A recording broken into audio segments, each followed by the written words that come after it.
ശ്രീമാത്രേ നമഃ. ഓം ശ്രീ ഗുരുഭ്യോ നമഃ. ലളിതാ സഹസ്രനാമത്തിന്റെ ധ്യാന ശ്ലോകമാണ് നമ്മൾ ഇനി കാണാൻ പോകുന്നത്. വളരെ പ്രധാനപ്പെട്ട 4 ധ്യാന ശ്ലോകങ്ങളാണ് ലളിതാ സഹസ്രനാമത്തിലുള്ളത്. അത് വളരെ വിശദമായിട്ട് തന്നെ നമ്മളൊന്ന് മനസ്സിലാക്കിയതിന് ശേഷമായിരിക്കും നാമാർത്ഥത്തിലൂടെ പോകുന്നത്. 4 ധ്യാന ശ്ലോകങ്ങളാണ് ലളിതാ സഹസ്രനാമത്തിനുള്ളത്. നമുക്ക് എല്ലാവർക്കും അറിയാം അല്ലേ? ഒന്ന്, സിന്ദൂരാരുണ വിഗ്രഹം.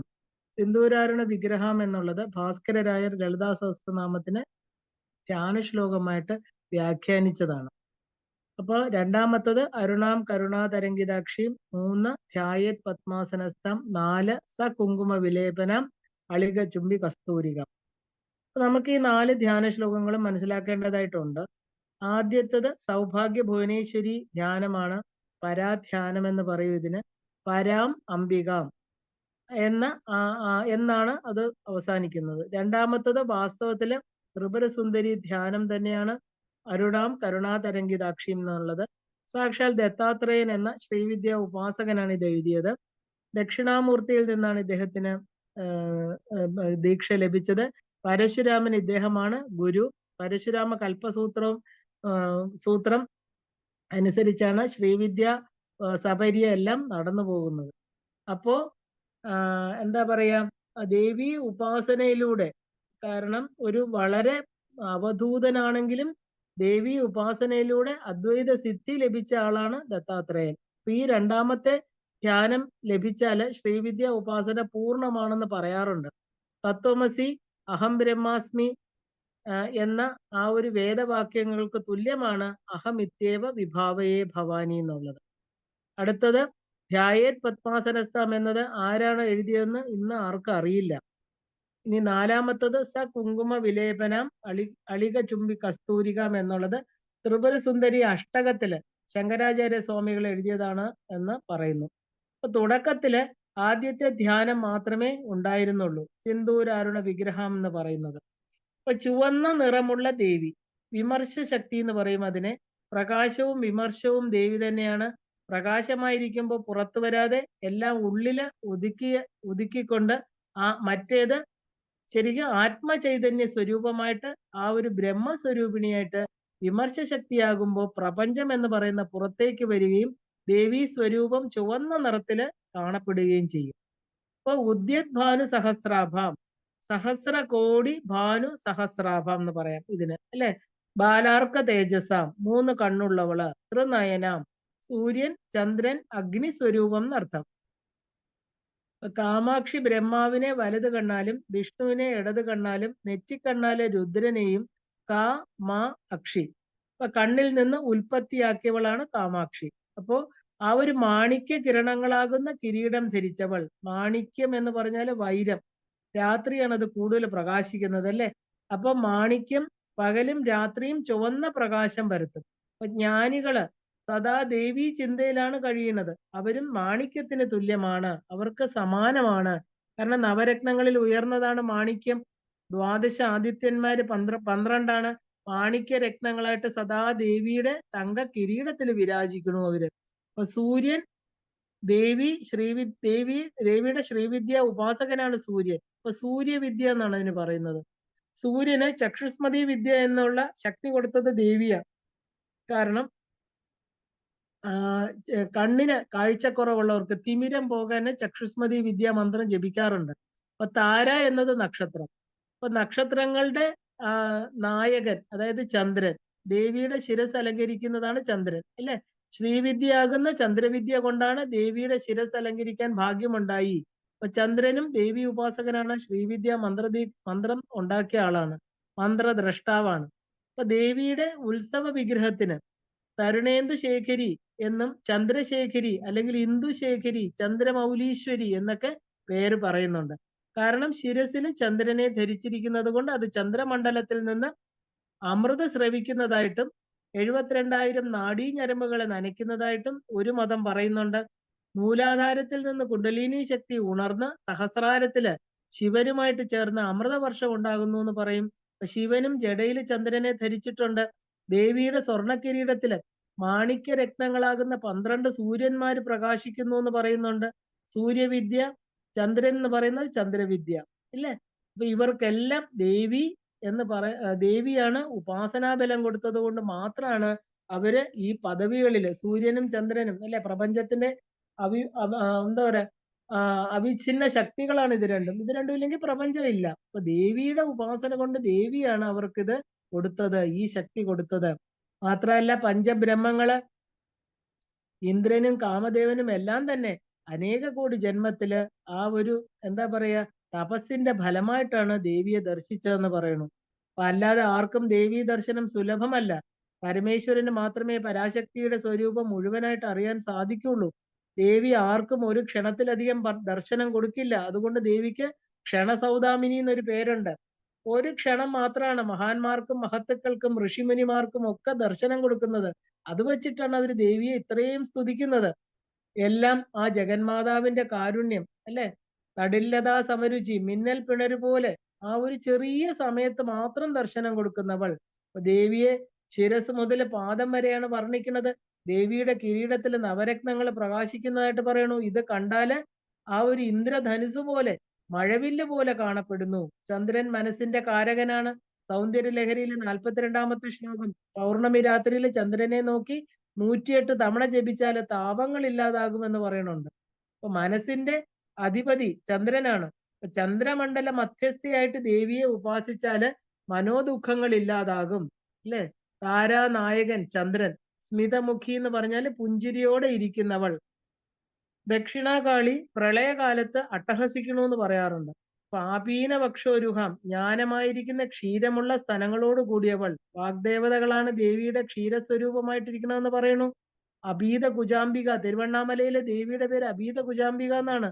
ശ്രീചക്ര മധ്യത്തിലിരിക്കുന്ന ഈ ദേവിയെ ഒരിക്കൽ വന്ദിച്ച പിന്നെ ഭൂലോകത്തിൽ അമ്മയുടെ ക്ഷീരം കുടിക്കാൻ ഇടവരില്ല എന്ന് ദേവി കൈവല്യമുക്തിയെ കൊടുക്കുമെന്ന് പുരാണങ്ങള് പറയാറുണ്ട്. കാഞ്ചി കാമാക്ഷിയാണ് അരുണാചലത്തില് അഭീത കുജാംബികയായിട്ടിരിക്കുന്നതെന്ന് ശേഷാദ്രി സ്വാമികൾ രേഖപ്പെടുത്തിയിട്ടുണ്ട്. അപ്പൊ പാണിഭ്യാം, കൈകളില് തേൻ നിറച്ച കിണ്ണം. ഇനി ഒരു കൈയില് എന്താണ് ശരിക്കും പറഞ്ഞാല് ആ ഒരു ഉൽപ്പല പുഷ്പവും ഉള്ള പരാശക്തി. പരാ എന്ന് പറഞ്ഞാൽ അതിന് മുകളിൽ ഒന്നുമില്ല എന്നർത്ഥം. അപ്പൊ ദേവിക്ക് മുകളിൽ ഒന്നുമില്ലാത്തത് കാരണം പരാംബിക. മധു എന്ന് പറഞ്ഞാൽ തേൻ, രമിക്കുന്ന വസ്തു. തേൻ എന്ന് പറഞ്ഞാൽ നമുക്ക് രമിപ്പിക്കുന്ന വസ്തു എന്ന് പറയാം അല്ലെ. അപ്പൊ ദേവി ദേവി എല്ലാത്തിനെയും ഓരോന്നിനെയും രമിപ്പിക്കാനുള്ള ശക്തിയാണ്.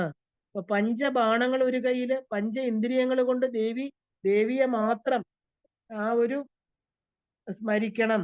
കാരണം നമ്മുടെ 5 ഇന്ദ്രിയങ്ങളും ദേവിയെ സ്മരിക്കാനുള്ളതാണ്. അത് അമ്മയുടെ കയ്യിലിരിക്കുന്ന പഞ്ചബാണങ്ങൾ നമ്മുടെ പഞ്ചേന്ദ്രിയങ്ങളാണ് അല്ലെ. പഞ്ചതന്മാത്രകളാണ്.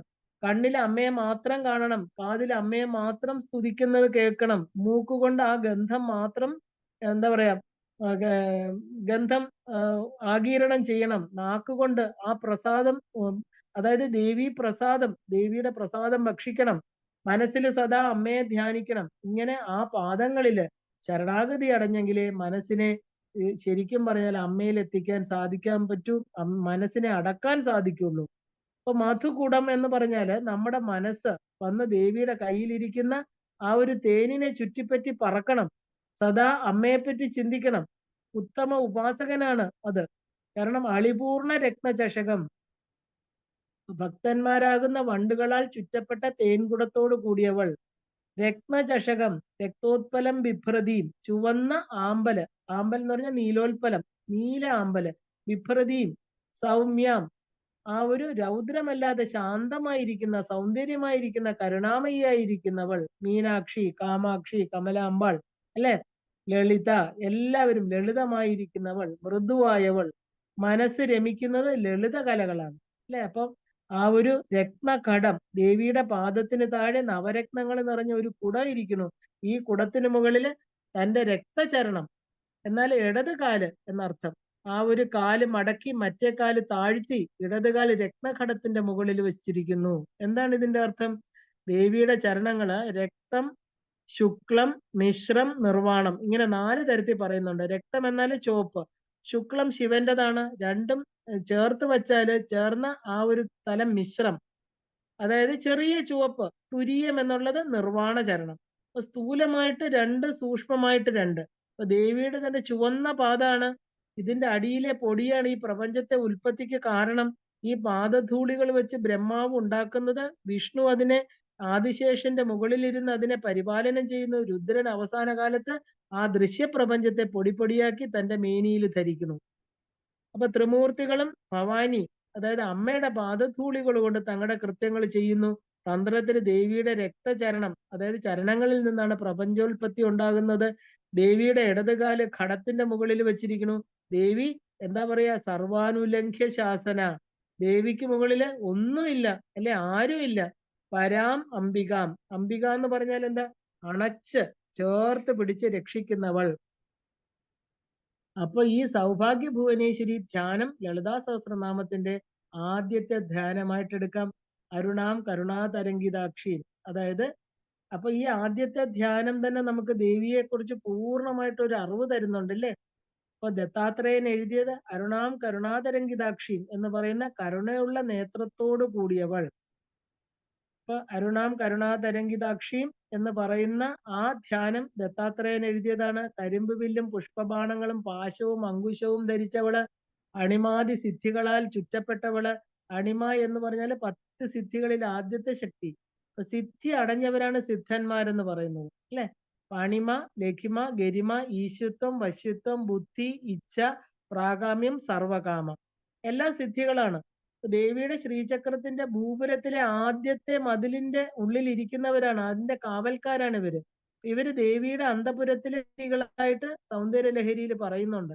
ദേവിയുടെ ശ്രീചക്രത്തില് 9 ചക്രങ്ങളുണ്ട്, ആവരണങ്ങളുണ്ട്. ത്രൈലോക്യ മോഹന ചക്രം, സർവാശ പരിപൂരക ചക്രം, സർവ സംക്ഷോഭണ ചക്രം, സർവ സൗഭാഗ്യദായക ചക്രം, സർവാർത്ഥ സാധക ചക്രം, സർവ രക്ഷാകര ചക്രം, സർവ രോഗഹര ചക്രം, സർവ സിദ്ധിപദ ചക്രം, സർവ ആനന്ദമയ ചക്രം, ഇല്ലേ? ഇങ്ങനെ 9 ചക്രങ്ങൾ പറയുന്നുണ്ട്. അപ്പൊ ഷോഡശി ഉള്ളവര് ഇതിന് മുകളിൽ വേറൊരു ബിന്ദുവിനെ, അതായത് മഹാബിന്ദുവിനെ ധ്യാനിക്കണമെന്ന് പറയാറുണ്ട്. അവിടെ പരാഭട്ടാരികയായിട്ട് ധ്യാനിക്കണം ദേവിയെ. ഇങ്ങനെ 9 ചക്രങ്ങളിൽ ഇരിക്കുന്ന ചതുഷ്ഷഷ്ടി ഗണദേവതകളാലും ആരാധിക്കപ്പെടുന്നവളാണ് ദേവി. ഇനി 10 ശക്തി ദേവതകളായിട്ട്, അതായത് അണിമ തുടങ്ങി 10 പേരായിട്ട്, കാമാകർഷിണി, ബുദ്ധ്യാകർഷിണി, അഹങ്കാരാകർഷിണി, ശബ്ദാകർഷിണി തുടങ്ങി 4 പേര്, വശിനി, കാമേശ്വരി, മോദിനി, അരുണ, വിമല, ജൈനി, സർവേശ്വരി, കൗളിനി, ഇവ 8 വാഗ്ദേവതകളാലും ചുറ്റി നിൽക്കുന്ന ദേവി ബിന്ദുസ്ഥാനത്തിരുന്ന് എന്താ പറയാ, ഈ പ്രപഞ്ചത്തെ ഭരിക്കുന്നു. ഇതൊരു പ്രത്യേക ധ്യാനമാണ്. അപ്പൊ ഇങ്ങനെ ധ്യാനിക്കുന്നവന് ഇനി ഒരു ജന്മം ഉണ്ടാവില്ല എന്ന് പറയുന്നു. അഹമിത്യേവ വിഭാവയേ ഭവാനി. എന്താ കാരണം? ഭവാനി എന്ന് പറഞ്ഞാല് ഹൃദയപത്മത്തിലിരിക്കുന്ന ആത്മസ്വരൂപമാണ് എന്ന് നമ്മൾ ഉണരണം, മനസ്സിലാക്കണം. ഭവാനിയെ ഉണർന്ന് ആ അദ്വൈത അവസ്ഥയില് മോക്ഷത്തെ പ്രാപിക്കുന്നു. കാരണം നിർദ്വൈത എന്ന് പറഞ്ഞാൽ 2 അവസ്ഥയില്ല, ഏക വസ്തു, അല്ലെ? ഏകാകിനി, താനല്ലാതെ വേറെ ഒന്നുമില്ല. ഇപ്പൊ ബ്രഹ്മാവ് മുതൽ കൃമി കീടം വരെ ലളിതാ ത്രിപുര സുന്ദരിയുടെ വിവിധ ഭാവങ്ങൾ മാത്രമാണ്, എല്ലാം പരദേവതാ സ്വരൂപമാണ്. ഇപ്പൊ സൗന്ദര്യലഹരിയിൽ എങ്ങനെയാണോ ഭാവന ചെയ്യണമെന്ന് ശങ്കരാചാര്യര് പറയുന്നത്, ദേവിയെ ഇത്രയും ആ ഒരു സ്തോത്ര പ്രയോഗ മന്ത്രം എന്ന് ഇതിനെ പറയാം. കാരണം ജീവൻ മുക്തി മാത്രമല്ല, ജീവൻ ശരീരം വിട്ട് ഉടനെ ശ്രീപുരത്ത് പോയി ദേവിയുടെ സാലോക്യമുക്തി ലഭിക്കുന്ന ശ്ലോകമാണെന്ന് ഇതിനെ പറയാറുണ്ട്. ഏത്? ഈ അരുണാം കരുണാതരംഗിതാക്ഷിയും. അപ്പൊ അരുണാം കരുണാം തരംഗിതാക്ഷിക്ക് മുകളിൽ ഒരു ധ്യാന ശ്ലോകം ഇല്ല എന്ന് തന്നെ നമുക്ക് പറയാം. സൗന്ദര്യ ലഹരിയില് സ്വദേഹാഭിന്ന സ്വദേഹോദ്ഭൂതം എന്ന ശ്ലോകം വളരെ വിശേഷപ്പെട്ട ഒരു സ്തോത്രമാണ്. അപ്പൊ അതിന്റെ അർത്ഥം എന്താണെന്ന് ചോദിച്ചാൽ, അമ്മയുടെ ഈ ദേഹത്തിൽ നിന്ന് പുറപ്പെട്ട ലക്ഷ്മിമാല സ്വരൂപമായിട്ടിരിക്കപ്പെട്ട അണിമാദികൾ തുടങ്ങി എല്ലാ ദേവതകളാലും ചുറ്റപ്പെട്ടിരിക്കുന്നവളും നിത്യേ. ഈ ദേവതകളെല്ലാം വേറെയല്ല, സൂര്യരശ്മികൾ പോലെ. സൂര്യരശ്മികൾ എങ്ങനെയാണോ സൂര്യനിൽ നിന്ന് വരുന്നത്, അതുപോലെ ഇവരെല്ലാം തന്നെ, ഈ ദേവതകളെല്ലാം വേറെയല്ല, ദേവിയുടെ ശരീരത്തിൽ നിന്നുണ്ടായവരാണ്. ലളിതാ പരമേശ്വരിയുടെ ദേഹത്തിൽ നിന്ന് ഭണ്ഡാസുര വധ സമയത്ത് രശ്മിയിലൂടെ ധാരാളം ദേവതകൾ ഉൽപ്പത്തിയായി എന്ന് പറയുന്നു, തന്ത്രശാസ്ത്രം പറയുന്നുണ്ട്. അപ്പൊ ദേവി ആ ഒരു എന്താ പറയാ, ആ ആദിയില് ആ ഒരു ദേഹമെടുത്ത് വന്നപ്പോ അമ്മയുടെ ശരീരത്തിൽ നിന്നുണ്ടായ ഇവരെല്ലാം തന്നെ, അവർക്കും ദേവിക്കും വ്യത്യാസമില്ല. ത്വാം ഇതി അഹം വിഭാവയേ ഭവാനി. അതായത് അമ്മ ഇവര് വേറെയല്ല, ഇവരും അമ്മയും ഒന്ന് തന്നെയാണ്. ആര് അമ്മയെ ഞാൻ എന്ന് ഭാവിക്കുന്നു, എപ്പോഴും ഞാൻ അതായത് രാജരാജേശ്വരി, ഭവാനി, ലളിത എന്ന് ഭാവിക്കുന്നതായിട്ട് ചിന്തിക്കുന്നു, അവന് പരമേശ്വര പദവി പോലും എന്താ പറയാ തൃണത്തിന് തുല്യം എന്ന് പറയുന്നു. ഇപ്പൊ ലളിതാ ഉപാസകർക്ക് അന്യദേവതാ ധ്യാനം ആവശ്യമില്ല, ഇല്ലെങ്കിൽ പാടില്ല എന്ന് തന്ത്രം പറയാറുണ്ട്. സാധാ സദാ ദേവി പാദസ്മരണം മാത്രം മതി, ശിവ സായുജ്യം പോലും വേണ്ട എന്ന് പറയുന്നു. അപ്പൊ ദേവിയായി മാറിയ ഒരാളെ പ്രളയാഗ്നി പോലും കർപ്പൂര നീരാഞ്ജനം കാണിക്കും. അരുണ പരമേശ്വരിയെ ധ്യാനിക്കുന്നവർക്ക് അവർക്ക് ശൃംഗാരരസ പ്രധാനമായിരിക്കുന്ന വാക്വിലാസം ഉണ്ടാകും. ദേവിക്ക് അരുണ എന്നൊരു പേരുണ്ട്. കാളിദാസൻ ദേവിയെ ഇങ്ങനെ ഉപാസിച്ച ആളാണ്. അദ്ദേഹത്തിന്റെ കൃതികളെല്ലാം ശൃംഗാരരസപ്രദങ്ങളായിരുന്നു അല്ലെ. അകാരം മുതൽ ക്ഷകാരം വരെ 51 അക്ഷരങ്ങളുടെയും സ്വരൂപമായിട്ടിരിക്കുന്നവൾ, വൈഖരി എന്ന വാക്സ്വരൂപത്തിലിരിക്കുന്നവൾ, വാക്വിലാസിനി. വാക്കിന്റെ പര എന്നത് മൂലാധാരാണ്, അത് ദേവീ സ്വരൂപമാണ്. അതുകൊണ്ട് തന്നെ പരാശക്തി എന്ന് പറയുന്ന ദേവി പര അല്ലെ. ആ ദേവി 8 കൈകളോടുകൂടി അമൃത സമുദ്രത്തിന്റെ മഹാബിന്ദുവിൽ പ്രകാശിക്കുന്നു. മോക്ഷ സ്വരൂപമാണിത്. കരുണാം കരുണാതരംഗിതാക്ഷി, കരുണ നിറഞ്ഞ കണ്ണുകളോട് കൂടെയുള്ളവൾ, പരബ്രഹ്മ സ്വരൂപിണി. അഹം ബ്രഹ്മാസ്മി എന്നത് ആ ഒരു വേദമന്ത്രം തന്നെയാണ്. വേദമാണ് സത്യം. അപ്പൊ ഈ വേദമന്ത്രം തന്നെയാണ് ഈ ഒരു ധ്യാന ശ്ലോകം. അപ്പൊ ദത്താത്രേയൻ ഇത് ശ്ലോകമായിട്ടല്ല, സത്യവാക്കാണ്. കാരണം ദത്താത്രേയൻ നമുക്കറിയാം ബ്രഹ്മാവിഷ്ണു രുദ്ര സ്വരൂപമാണില്ലേ. അപ്പൊ അത് ആത്മജ്ഞാന സ്വരൂപമായിരിക്കുന്ന പരമേശ്വരി, അത് അനുഗ്രഹം ഉണ്ടെങ്കിൽ മാത്രമേ നമുക്ക് ദേവിയെ ഉണരാൻ സാധിക്കുള്ളൂ. അപ്പൊ ഭവാനിയെ ഞാൻ ശിവോഹം ഭവാനി ഏവാഹം അസ്മി അല്ലെ. ആ അമ്മയുടെ ഈ ശ്ലോകം മാത്രം ജപിച്ചാലും ഇഹപരമോക്ഷം ലഭിക്കുമെന്ന് പറയണു. അപ്പൊ കരുണക്കടലായിരിക്കുന്ന കണ്ണുകളുള്ളവൾ. അപ്പൊ അടുത്ത എന്താ പറയാ ധൃത പാശാങ്കുശ പുഷ്പബാണ 4 അസ്ത്രങ്ങള്, അതായത് സമ്പത്കരി, അശ്വാരൂഢ, മന്ത്രിണി, വാരാഹി, ബാല എല്ലാം ദേവി തന്നെയാണ്. എല്ലാം പൂജ ചെയ്യുന്നതും അമ്മയെ തന്നെയാണ്. സ്വദേഹോദ്ഭൂത എന്ന സൗന്ദര്യലഹരി ശ്ലോകം ജപിക്കുന്നവര് സാക്ഷാൽ ദേവിയായിട്ട് തീരും എന്ന് പറയുന്നു. ദേവിയെ ഞാൻ എന്ന് കരുതുന്നവർക്ക് ജീവൻ മുക്തി ലഭിക്കും. ശ്രീചക്രത്തിലെ ആദ്യത്തെ ദേവതകൾ അണിമാശക്തി ബിന്ദുവില് ത്രിപുരസുന്ദരി തന്നെയാണ്. ആത്മസ്വരൂപിണിയാണ്. ഓരോ ആവരണ പൂജയിലൂടെ ദേവിയിൽ എത്തുമ്പോഴാണ് നമുക്കിത് മനസ്സിലാകുന്നത്. എല്ലാ ദേവതകളും ദേവിയുടെ ദേഹത്തിൽ നിന്ന് ഉണ്ടായവരാണ്. അപ്പോ ധ്യായേത് പത്മാസനസ്ഥം എന്ന് തുടങ്ങുന്ന ധ്യാന ശ്ലോകം താമരയില് പത്മാസനത്തിൽ ഇരിക്കുന്നവളും യോഗികളുടെ സഹസ്രാരത്തിൽ ഇരിക്കുന്നവളും ആ ഒരു പ്രസന്നമായിട്ട് ആ ഒരു മന്ദസ്മിതത്തോടെ വികസിച്ച മുഖത്തോടു കൂടി ഇരിക്കുന്നവളും ഉരുക്കിയ സ്വർണത്തിന്റെ നിറത്തോടു കൂടിയവളും ആ ഒരു ഉരുക്കിയ സ്വർണത്തിന്റെ നിറമെന്ന് പറയുമ്പോൾ ഹിരണ്യവർണ്ണാം ഹരിണീം എന്ന് ശ്രീസൂക്തത്തിൽ പറയുന്ന, കാമഗ്നിവർണ്ണം തപസാ ജ്വലന്തിയും എന്ന് ദുർഗാസൂക്തം പറയുന്ന ദേവിക്ക് ഗൗരി, അതായത് സ്വർണ്ണ നിറമുള്ളവൾ. ഹേമാഭാം എന്ന് പറഞ്ഞാൽ സൃഷ്ടിയുടെ ആദ്യം പ്രപഞ്ചത്തിൽ എല്ലാവർക്കും ശബ്ദമില്ലാതെ മൗനമായിരുന്നു എന്നും ബ്രഹ്മാവ് ദേവിയെ തപസ് ചെയ്തപ്പോൾ പ്രളയജിത്തായിട്ട് ആ കാഞ്ചി കാമാക്ഷി ക്ഷേത്രത്തിലെ ദേവി 12 വയസ്സുള്ള പെൺ സ്വരൂപത്തിലെ പാശം, അങ്കുശം, കരിമ്പ് വില്ല്, പുഷ്പബാണങ്ങളുമായിട്ട് പത്മാസനത്തില് സ്വർണവർണ്ണമായിട്ട് കാണിച്ചു കൊടുത്തു എന്ന് പറയുന്നു. അപ്പൊ ആ സ്വരൂപത്തെയാണ് ബംഗാരു കാമാക്ഷി എന്ന് പറയുന്നത്. തങ്ക നിറത്തോടെ ആ ഒരു എന്താ പറയാ ആ ഒരു ബഹുമാനത്തോടുകൂടി ഹൈമവതി എന്ന കേനോപനിഷത്തില് പറയുന്ന രൂപത്തില് കാണിച്ചു കൊടുത്തു എന്ന് പറയുന്നു. തഞ്ചാവൂരിലെ ക്ഷേത്രത്തിലെ സ്വർണ്ണ കാമാക്ഷി വിഗ്രഹം ഈ സ്വരൂപത്തിലുള്ളതാണ്. ഹേമാഭാം, പീതവസ്ത്രം, 4 നിറങ്ങള്, 4 വസ്ത്രങ്ങളിൽ ദേവിയെ ധ്യാനിക്കുന്നു. പച്ച, ചുവപ്പ്, മഞ്ഞ, വെളുപ്പ്. കറുപ്പുണ്ട്, പക്ഷെ അത് ശരിക്കും പറഞ്ഞ മാരണ പ്രക്രിയയിലാണ് ദേവിയെ അങ്ങനെ നമ്മൾ ഉപാസിക്കുന്നത്. കപാലമാല, കറുപ്പ് വസ്ത്രം, തൃശൂലധാരിയായിട്ട് ദേവിയെ ധ്യാനിക്കാറുണ്ട്. ദേവി ഓരോ ധ്യാനത്തിനും ഓരോ പ്രയോഗ വിധികളാണ്. പച്ച വസ്ത്രം ധരിച്ചാൽ അഷ്ടൈശ്വര്യ സിദ്ധികളെ തരുന്നതായിട്ട്, മഞ്ഞ വസ്ത്രം അങ്ങനെ തന്നെയാണ്. അപ്പൊ ഇനി വെള്ളത്തില് സ്ഫടികവർണ്ണവും ആ ഒരു എന്താ പറയാ സ്ഫടിക മാലയും ധരിച്ചുകൊണ്ടിരിക്കുന്ന ജ്ഞാനസിദ്ധിയെ തരുന്നു. അതുപോലെ ചുവപ്പ് വസ്ത്രം സകല കാര്യസിദ്ധിയെ തരുന്നു. സർവ്വലോക വശ്യം ഇത് ഏർപ്പെടുന്നു പറയണു. ഇത് തന്ത്രശാസ്ത്രം പറയുന്നതാണ്. ബഹളാമുഖി സ്വരൂപം എല്ലാം മഞ്ഞ സ്വരൂപമാണ് അല്ലെ. ബഹള ഉപാസകര് മഞ്ഞ വസ്ത്രം ധരിക്കണം എന്ന് പറയാറുണ്ട്. അപ്പൊ മഞ്ഞൾ എന്ന് പറയുന്നത് ആ ഒരു മഞ്ഞ ആസനം, മഞ്ഞ പുഷ്പം എല്ലാം വേണം. അപ്പൊ ദേവിക്ക് എന്താ സ്തംഭിനി എന്ന പേരുണ്ട്. പ്രളയകാലത്ത് ആ ഒരു ബഡവാഗ്നിയെ പോലെ കാലാഗ്നിയെ സ്തംഭനം ചെയ്യാൻ കഴിയാതെ ദേവകൾ വിഷ്ണുവിനെ ശരണം പ്രാപിച്ചു. വിഷ്ണു ത്രിപുരസുന്ദരിയെ ഉപാസിച്ചുവെന്നും ദേവി മഞ്ഞ വസ്ത്രം ധരിച്ച് ബഗളാമുഖിയായിട്ട് ബഡവാഗ്നിയെ സ്തംഭിപ്പിച്ചു ലോകത്തെ രക്ഷിച്ചു എന്നും പുരാണം. ദേവിയെ ഉപാസിച്ചാല് വാക്സ്തംഭനം മാത്രമല്ല എല്ലാ അംഗങ്ങളും സ്തംഭനം ചെയ്യാൻ സാധിക്കും. ഇപ്പോ സുബ്രഹ്മണ്യൻ പോലും ക്രൗഞ്ചാസുരനെ വധിച്ചത് ബഗളാമുഖി ഉപാസന ചെയ്തിട്ടാണ്. ശ്രീരാമമൂർത്തി കകാസു എന്ന് പറയുന്ന സംഹാരവും ചെയ്തിരിക്കുന്നത് ഉപാസന കൊണ്ടാണെന്ന് പറയുന്നു. പീതവസ്ത്രം എന്നാല് ദശമഹാവിദ്യകളിൽ ഏഴാമത്തെ ദേവിയാണ് ബഗളാമുഖി. അപ്പോ ദേവി ഉപാസകന് ശത്രുക്കള് കാണില്ല.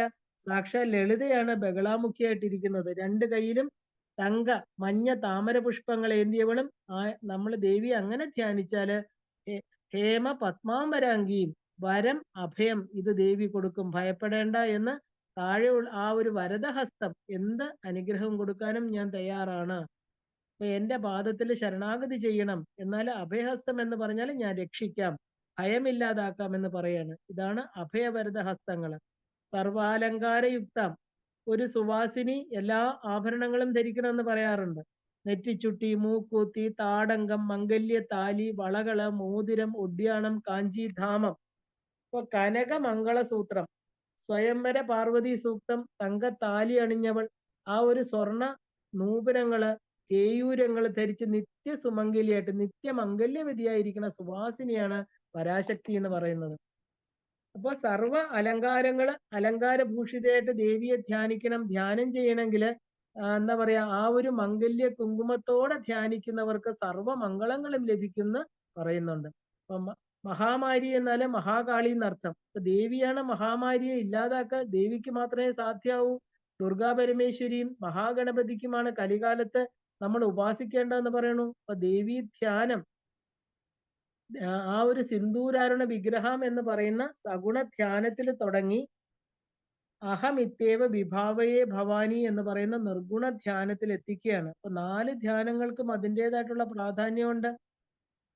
ദത്താത്രേയന്റെ അരുണാം കരുണാതരംഗിതാക്ഷിയും എന്നത് എന്താ പറയാ, ആ ഒരു പൂർണ്ണമായിരിക്കുന്ന നിർഗുണ ധ്യാനത്തിൽ നമ്മൾ എത്തിക്കുകയാണ്. അപ്പൊ ദേവി തന്നെ ഗുണസ്വരൂപിണി, 3 ഗുണങ്ങളോട് ചേർന്നിരിക്കുന്നത് അമ്മ തന്നെ, ഗുണമില്ലാതെ തുര്യാവസ്ഥയിലും ഇരിക്കുന്നത് അമ്മ തന്നെയാണ്.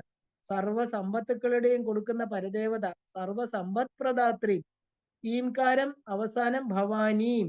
ഈംകാരം എന്ന് പറഞ്ഞാൽ എന്താ, ഈംകാരം ചേർന്നാലേ അത് ശ്രീവിദ്യ പ്രതിപാദകരുടെ ഒരു സ്തോത്രം എന്ന് പറയുന്ന ആ ഒരു പറയാൻ സാധിക്കുകയുള്ളൂ.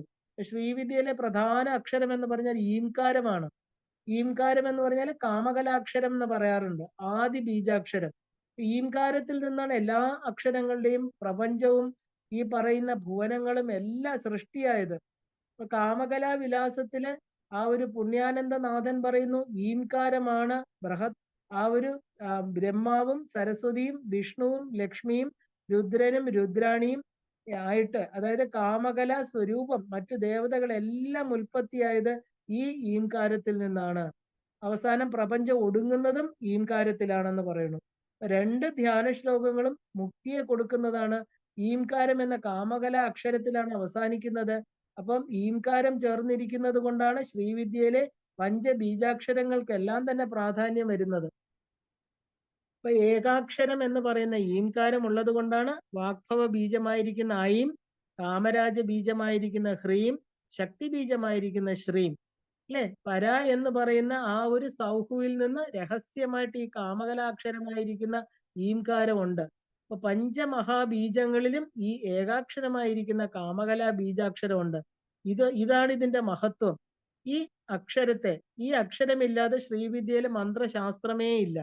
അപ്പൊ ധ്യായേത് പത്മാസനസ്ഥാം എന്നതില് ദേവിയെ മഹാലക്ഷ്മിയായിട്ടാണ് ധ്യാനിക്കുന്നത്. സുന്ദരിയായ ലളിത തന്നെയാണ് കാളിയായിട്ടും ചണ്ഡിയായിട്ടും ദുർഗയായിട്ടും ഇരിക്കുന്നത്. ദേവിയെ പത്മാസനത്തില് താമരയിൽ ഇരിക്കുന്നതായിട്ട് നമുക്ക് ധ്യാനിക്കാം. ഓരോ ജീവന്റെയും സഹസ്രാര കമലത്തില് ജഗന്മാതാവായിട്ട് പ്രകാശിക്കുന്നു എന്നർത്ഥം. അപ്പൊ മൂലാധാരത്തിലെ കുണ്ടലിനി യോഗം തന്ത്രശാസ്ത്രത്തിലെ ആജ്ഞ കഴിഞ്ഞാല് സഹസ്രാര പത്മത്തെ മധ്യത്തിൽ ശോഭിക്കുന്ന ദേവി. അതായത് ധ്യായേത് പത്മാസനസ്ഥാം. താമരപ്പൂ എന്ന് പറഞ്ഞാല് ആ ഒരു ബ്രഹ്മരന്ധ്രത്തിന്റെ മധ്യം, അതായത് ലോകമാതാവായിരിക്കുന്ന പരാശക്തി പ്രകാശിക്കുന്നത് വികസിത വദനം, മന്ദസ്മിതം എന്നാൽ പറഞ്ഞ ആനന്ദമായിട്ടിരിക്കുന്നു എന്നർത്ഥം. ദേവി പീഠം, സർവ ആനന്ദമയ മഹാപീഠം എന്ന് പറയും അതിനെ. സർവ ആനന്ദമയ ചക്രത്തില് ആ പീഠത്തിലെ ആനന്ദം എന്ന് പറഞ്ഞാല് സ്വാത്മാനന്ദ ലവീഭൂത ബ്രഹ്മാദ്യാനന്ദ സന്തതി അല്ലെ. ലളിതാ സഹസ്രനാമത്തിലെ ഒരു നാമമാണിത്. ഇപ്പൊ വാഗ്ദേവതകള് സാധാരണയായിട്ട് അല്പ ആനന്ദത്തിൽ നിന്ന് ബ്രഹ്മാനന്ദ പര്യന്തം വരെ നമ്മളെ ആ ഒരു ആനന്ദം കിട്ടിയാല് മാത്രമേ ഒരു ജീവന് പൂർണ്ണത ലഭിക്കുകയുള്ളൂ എന്ന് പറയുന്നു. അപ്പൊ ആനന്ദം വരെ നമ്മള് എന്താ പറയാ, കുട്ടിയായാൽ ഒരു പൊടിയാണെങ്കിൽ നമ്മള് എന്താ പറയാ, പരാശക്തി എത്ര വലിയ ആനന്ദമാണെന്ന് നമ്മൾ ആലോചിക്കണം. അപ്പൊ ഈ ചെറിയ ആനന്ദങ്ങൾ നമ്മള് ആ ഒരു ചെറിയ ചെറിയ ജീവിതത്തിൽ കിട്ടുന്ന സന്തോഷങ്ങളെയൊക്കെ നമ്മൾ ആനന്ദം എന്ന് പറയാറില്ല, സന്തോഷം എന്നേ പറയാറുള്ളൂ ഇല്ലേ. അപ്പൊ ആ പരമാനന്ദം എന്ന് പറഞ്ഞാല് മഹാജ്ഞാനം, ചിതഗ്നി കുണ്ട സംഭൂത. ചിത്ത് അഗ്നി എന്നാല് ആനന്ദം എന്ന അർത്ഥം. ജ്ഞാനത്തിൽ ഏർപ്പെട്ടാലേ ആനന്ദം ഉണ്ടാവുള്ളൂ. ആ ജ്ഞാനം ഏർപ്പെടണം നമുക്ക്, അല്ലാത്തവർക്കാണ് ദുഃഖം. അജ്ഞാനം കൊണ്ടാണ് ദുഃഖം ഇല്ലേ. ശരീരം എന്ന് പറയുന്ന ഇതാണ് സത്യമെന്ന് വിചാരിക്കുന്നവർക്ക് ദുഃഖം. ദേവി മഹാജ്ഞാന സ്വരൂപിണിയാണ്. അപ്പൊ ജ്ഞാനാമ്പാൾ ആനന്ദരൂപിണി സദാ മന്ദസ്മിതത്തോടെ ഇരിക്കുന്നു. വികസിച്ച താമര പോലെയുള്ള മുഖം, താമര ഇതള് പോലെയുള്ള എന്താ പറയാ ആ ഒരു താമര ഇതൾ പോലെ ആ ഒരു പത്മപത്രായതാക്ഷി, താമര പോലെ നീണ്ട അക്ഷിയുള്ളവൾ, ബ്രഹ്മാവിഷ്ണു രുദ്രന്മാരെ നോക്കിയ കണ്ണുകള്, കറുപ്പ് ചുവപ്പ് വെളുപ്പ് തുടങ്ങിയ 3 നിറങ്ങൾ പറയുന്നുണ്ട് ദേവിയുടെ കണ്ണുകൾക്ക്. യമുനാ നദി കറുപ്പാണ്, ഗംഗ വെളുപ്പാണ്, ശോണഭദ്ര ചുവപ്പാണ്. ഈ പുണ്യ നദികളിൽ കുളിക്കുന്നതിന് പകരം കാഞ്ചി ക്ഷേത്രത്തിൽ വന്ന് അമ്മയുടെ നേത്രങ്ങൾ കണ്ടു തൊഴുതാൽ മതി എന്ന് പറയാറുണ്ട്. ഈ 3 നദികൾ ഒന്നു ചേർന്ന് കുളിച്ചാൽ ഉണ്ടാകുന്ന സർവ പാപനാശം, അതായത് ആ ഒരു പവിത്രമാണ് ദേവിയുടെ നാമം. ഈ 3 നദികളിൽ കുളിച്ചാൽ എന്താ, നമുക്ക് പുണ്യതീർത്ഥങ്ങൾ എന്ന് പറയാറുണ്ട് ഇതിനെ അല്ലേ. ഇപ്പൊ ഇവിടെ കുളിക്കുന്നത് എന്താ, പാപങ്ങൾ ഇല്ലാതാവാനാണ്. പക്ഷെ ഈ സത്യത്തെ അറിഞ്ഞ് അമ്മയുടെ കണ്ണുകളെ കണ്ടാൽ, അമ്മയുടെ ഈ ഒരു നാമം ജപിച്ചാല്, ദേവിയുടെ ഒരു നാമം മതി, ഈ 3 നദികളിൽ കുളിച്ച എന്താ പറയാ ആ ഒരു പുണ്യം, പാപങ്ങളെല്ലാം ഇല്ലാതാക്കിയാലേ പുണ്യം കിട്ടുള്ളൂ അല്ലേ. അപ്പോ ഈ ഒരു ദേവിയുടെ ഒറ്റ നാമം മതി എന്ന് പറയുന്നു. അപ്പൊ ദേവി സ്തോത്രം നമുക്ക് പവിത്രമാണ്. ദേവിക്ക് ഭവാനി എന്ന പേര് വളരെ വിശേഷമാണ്. ദേവിയെ ഉപാസിച്ച് ഭവാനി ആയി തീരും അല്ലെ എന്ന് അവധൂത ദത്താത്രേയൻ പറയുന്നുണ്ട്. അഹമിത്യേവ വിഭാവയേ ഭവാനി. അപ്പൊ സന്യാസി ആശ്രമത്തിന് മുകളിലാണ് അവധൂതൻ എന്ന് പറയുന്നത്. വസ്ത്രമില്ലാതെ ദേഹബോധമില്ലാത്തവർ, അവരാണ് അവധൂതർ. ദക്ഷിണാമൂർത്തിയിൽ നിന്നാണ് ദത്താത്രേയൻ ശ്രീവിദ്യാ ദീക്ഷ വാങ്ങിയത്. അങ്ങനെ അഹമിത്യേവ വിഭാവയേ ഭവാനി എന്ന് ധ്യാനിച്ചത് ദേവിയായി തീർന്ന് ആ ബ്രഹ്മസ്വരൂപമായിട്ട് തീർന്നു എന്ന് പറയുന്നു. അപ്പൊ നാമരൂപ ഗന്ധങ്ങളില്ലാത്ത ഏക ബ്രഹ്മമായ പരാവസ്തു ലളിതയായി കണ്ട് അദ്ദേഹം എഴുതിയ ധ്യാനമാണ്. ലളിതം എന്നാലും നിർഗുണ പരബ്രഹ്മം എന്നും അർത്ഥമുണ്ട്. അപ്പൊ ചരവും അചരവുമായിരിക്കുന്ന എല്ലാറ്റിനെയും ഭവാനി തന്നെയാണ്. അപ്പോ ആ അമ്മയുടെ പ്രകാശ ശക്തിയാണ് ഇതിനെല്ലാം പ്രകാശിപ്പിക്കുന്നത്. അപ്പൊ ഈ പ്രകാശ വിമർശ ശക്തി ദേവി തന്നെയാണ്. സർവ അലങ്കാരയുക്താം സുമംഗലി സുഖകരി സുവേഷാഠ്യ സുവാസിന്യർച്ചന പ്രീത അല്ലെ. അപ്പൊ ഇങ്ങനെ ദേവിക്ക് കുറെ പേരുകളുണ്ട്. സൗമാംഗല്യ മഹാസൂത്ര മാഹാത്മ്യ സ്ഥിരശങ്കര. അപ്പൊ ദേവിയുടെ താലിഭാഗ്യം കൊണ്ടാണ് ശിവൻ വിഷം കഴിച്ചിട്ട് പോലും ഒരാപത്തും ഏർപ്പെടാത്തത് അല്ലെ. ആ ഒരു മംഗളമേ വടിവായവൾ സുമംഗലി, പരമമംഗള സ്വരൂപിണി, സുവാസിനി, പതിയായിരിക്കുന്ന പരമശിവനെ പിരിയാത്തവൾ, ഐശ്വര്യ അഭിവൃദ്ധിക്ക് ദേവി നാമമായിട്ട്, അതായത് ആ ഒരു ദേവിയെ നമ്മള് എന്താ പറയാ, ആ ഒരു ദേവിയുടെ മനോഹരമായിരിക്കുന്ന വസ്ത്രം, പച്ച വസ്ത്രം ഇവ ധരിച്ചുകൊണ്ട് ഇരിക്കുന്നതായിട്ട് നമുക്ക് സങ്കല്പിക്കാം. അങ്ങനെ ധ്യാനിച്ചാല് പരിപൂർണ ലക്ഷ്മി കടാക്ഷം ലഭിക്കുമെന്ന് പറയാറുണ്ട്. ദേവിയുടെ ആ വസ്ത്രങ്ങളെല്ലാം തന്നെ പച്ച നിറത്തിലിരിക്കണം. നമ്മൾ ഒരുപാട് ഫോട്ടോസിൽ അങ്ങനെ അമ്മയെ കാണാറുണ്ട് അല്ലെ. അത് ഉയർന്ന ഐശ്വര്യം എന്ന് പറഞ്ഞാൽ എന്താ, നമ്മൾ വിചാരിക്കും ഭൗതികമായിരിക്കുന്ന ഐശ്വര്യമാണെന്നല്ല. അതിനെയാണ് നമ്മൾ മോക്ഷം എന്ന് പറഞ്ഞത്. ഏറ്റവും വലിയ ഐശ്വര്യം അമ്മ തരുന്നത് നശിക്കാത്തത് നമുക്ക് മോക്ഷമാണ്. അപ്പൊ ഭോഗത്തിലല്ല അത് കിട്ടുന്നത്. ഭോഗം മാത്രം കൊടുക്കുന്നവളല്ല അമ്മ. അത് കൊടുക്കുന്നത് പരാശക്തിയാണ്, മോക്ഷം കൊടുക്കുന്നത്. ദേവി പീഠത്തിന്റെ പേരെന്താ? കാമകോടി പീഠം എന്നാണ്. കാമകോടി എന്നാല് ദേവി മഹാത്രിപുര സുന്ദരി കാമകോടി നിലയായിട്ടിരിക്കുന്നവൾ. ഇപ്പൊ കാമങ്ങളുടെ കോടി, കാമങ്ങൾക്ക് ഒരു അതിർത്തിയുണ്ട്. കോടി എന്ന് പറഞ്ഞാൽ അതിർത്തി എന്ന് അർത്ഥമുണ്ട്. കാമങ്ങളെല്ലാം പൂർത്തീകരിച്ചതിന് ശേഷം ഒരു അതിർത്തി ഉണ്ടാവും, അത് മോക്ഷമാണ്. അപ്പൊ അവിടെ നിവസിക്കുന്നവൾ. ശ്രീചക്രത്തിന് കാമകോടി എന്നൊരു പേരുണ്ട്. കാരണം ആരാണ് ആര് അത് ഏത് പ്രാർത്ഥന ചെയ്താലും അത് കോടിക്കണക്കിന് വർദ്ധിക്കാനുള്ള കഴിവ് ശ്രീചക്രത്തിനുണ്ടോ എന്ന് പറയണു. ആര് എന്ത് ആ ശ്രീചക്രത്തിന്റെ മുമ്പിൽ നിന്ന് പ്രാർത്ഥിച്ചാലും അത് കൊടുക്കാനുള്ള കഴിവ് ആ ഒരു ആശ്രയ സ്ഥാനത്തിനുണ്ട്. അതുകൊണ്ടാണ് കാമകോടി. കാഞ്ചി എന്ന് പറഞ്ഞാല് കാമകോടി നിലയ. ശ്രീചക്ര മധ്യബിന്ദുവില് കാമാക്ഷിയായിട്ട് വിരാജിക്കുന്നവൾ. കാമത്തിന്റെ കോടി, അത് മോക്ഷം തന്നെയാണ് അല്ലെ? അതും ദേവി കൊടുക്കണു. മനുഷ്യന്റെ ഉയർന്ന ആശയാണ് മോക്ഷം. ഇത് കൊടുക്കുന്ന യന്ത്രം, യന്ത്രരാജൻ, അതാണ് ശ്രീചക്രം. ദേവിക്ക് ആദിമഹാലക്ഷ്മി എന്ന് പേരുണ്ട്. ലക്ഷ്മി എന്ന് പറഞ്ഞാൽ എന്താ? നമുക്ക് ബാഹ്യമായിരിക്കുന്ന ഐശ്വര്യത്തെ തരുന്നവൾ എന്ന് മാത്രമല്ല, തന്റെ ലക്ഷ്യത്തെ കാണിച്ചു കൊടുക്കുന്നവൾ, കൈവല്യമുക്തി കൊടുക്കുന്നവൾ, ആര് എന്ത് മനസ്സിൽ വെച്ച് പ്രാർത്ഥിക്കുന്നോ അത് കൊടുക്കുന്നവൾ. ഭോഗേക്ഷു ഭോഗേക്ഷുവിന് ഭോഗവും മുമുക്ഷുവിന് മോക്ഷവും കൊടുക്കുന്നവൾ. ശ്രീചക്രമാകുന്ന കാമകോടി മന്ദിരത്തില് വസിക്കുന്നവൾ. സദാ അഭയം കൊടുക്കുന്നവൾ അല്ലേ? അപ്പോ എന്താ? സദാം അഭയദാം. ഇപ്പൊ ദേവിക്ക് സാധാരണ അഭയവരദങ്ങൾ ഒന്നുമില്ല. സാധാരണ ലളിതാ ത്രിപുര സുന്ദരിക്ക് 4 കൈകളിൽ 4 എന്താ പറയാ 4 പ്രധാനപ്പെട്ട ആയുധങ്ങളാണ് അമ്മ വെച്ചിരിക്കുന്നത്. ദേവിയുടെ പാതാരവിന്ദങ്ങളാണ് അഭയവരദങ്ങളെ കൊടുക്കുന്നത്. മറ്റ് ദൈവങ്ങളെ പോലെ അഭയവരദ മുദ്രയോടുകൂടി ഇരിക്കാത്തതിന് കാരണം എന്താണ്? സകല ദേവതകളും അമ്മയെ നമസ്കരിച്ചാണ് ശക്തി നേടുന്നത് അല്ലെ? ദേവി അഭയപ്രഭാംബികയാണ്. ഭക്തനമ്രാം, ഭക്തരാലെ നമസ്കരിക്കപ്പെടുന്നവൾ. ദേവിയെ സദാ വൈശന്യാദി വാഗ്ദേവതകള് വണങ്ങി നിൽക്കുന്നു എന്ന് പറയാറുണ്ട്. അപ്പൊ അകാരാന്തി ക്ഷകാരാന്തം, ക്ഷകാരാദി അകാരാന്തം 102 അർച്ചനകളാണ് അഭയാംബികയ്ക്ക് കൊടുക്കുന്നത്. അപ്പൊ നമസ്കരിക്കുന്ന ഭക്തർക്ക് അമ്മ എന്ന് വിളിച്ചാല് വരൂ കുഞ്ഞേ എന്ന് വിളിക്കുന്ന കരുണയോട് കൂടിയവൾ കാഞ്ചി കാമാക്ഷി. ഇപ്പൊ ശ്യാമ വാരാഹികളാൽ സേവിക്കപ്പെട്ട പഞ്ചപ്രേത മഞ്ചത്തില് മഹാബിന്ദുവിലെ കാമേശ്വരിയായിട്ട്, ശിവ കാമേശ്വര അംഗത്തിലിരിക്കുന്നവളായിട്ട്, സാക്ഷാൽ ലളിതാ പരമേശ്വരിയായിട്ടിരിക്കുന്നവൾ ദേവി ഭവാനി. ഭവാനി മോക്ഷം കൊടുക്കുന്നവൾ അല്ലെ? ഭക്തർക്ക് സൗഭാഗ്യങ്ങൾ കൊടുക്കുന്നവൾ. യന്ത്രമന്ത്ര തന്ത്രത്തില് പരാശക്തിയായി കെട്ടപ്പെടുത്താൻ ആർക്കും സാധ്യമല്ല. കാരണം നമ്മൾ മനുഷ്യരുണ്ടാക്കിയതാണ് അല്ലെ? ഈ യന്ത്രങ്ങളും മന്ത്രങ്ങള് തന്ത്രം, അതിലൊന്നും അമ്മയെ കെട്ടിയിടാൻ നമുക്ക് പറ്റില്ല. അമ്മയ്ക്ക് ഏതാ ഏറ്റവും ഇഷ്ടം? ഭക്തി ഒന്ന് മാത്രമാണ്. ഭക്തി കൊണ്ട് അമ്മയെ കെട്ടപ്പെടുത്താൻ പറ്റും. ഭക്തി വശ്യ, അതിന് വഴങ്ങിക്കൊടുക്കുന്നവൾ രാജരാജേശ്വരി. വെറും കാമ്യങ്ങൾക്ക് മാത്രം ദേവി വഴിപ്പെടില്ല എന്നർത്ഥം. എല്ലാ ജന്മങ്ങളിലും നമ്മുടെ അമ്മയാണ് ദേവി. ദേവി ഭക്തി ഗമ്യ, ഭക്തി വശ്യ, ഭക്ത നമ്രാം, ഇതെല്ലാം ദേവി തന്നെയാണ്. അപ്പൊ ദേവിക്ക് എന്താ പറയാ ഭയരക്ഷാംബിക. കാരണം നമ്മൾ ഭയക്ഷയാംബിക, ഭയത്തെ ഇല്ലാതാക്കുന്നു. ഭയക്ഷയാംബിക എന്നൊരു പേരുണ്ട്, ഭയത്തെ ഇല്ലാതാക്കുന്നവൾ. ഇനി ഭവാനി എന്ന് പറഞ്ഞാൽ അപരിമിതമായിരിക്കുന്ന മോക്ഷത്തെ കൊടുക്കുന്നവൾ ലളിതാംബിക. ഒരു നാള് ഭവാനി ഭവാനി ഭവാനി ഇങ്ങനെ ജപിക്കുന്നവർക്ക് ഭയം ദുഃഖം ഒന്നും വരില്ല എന്ന് പറയണു. ശ്രീവിദ്യാം ശാന്തമൂർത്തിയും സമ്പൂർണമായിരിക്കുന്ന എന്താ പറയാ ഇരിക്കുന്ന ഷോഡശി മന്ത്രം, അതാണ് ലഘു ശ്രീവിദ്യ ബാലാമന്ത്രം എന്ന് പറയും. അപ്പൊ ശ്രീവിദ്യ ശാന്തമൂർത്തി എന്ന് പറഞ്ഞാൽ പൂർണ്ണമായിരിക്കുന്ന ഷോഡശി മന്ത്രത്തിന് അടിസ്ഥാന ദേവതയായിട്ടിരിക്കുന്നവൾ.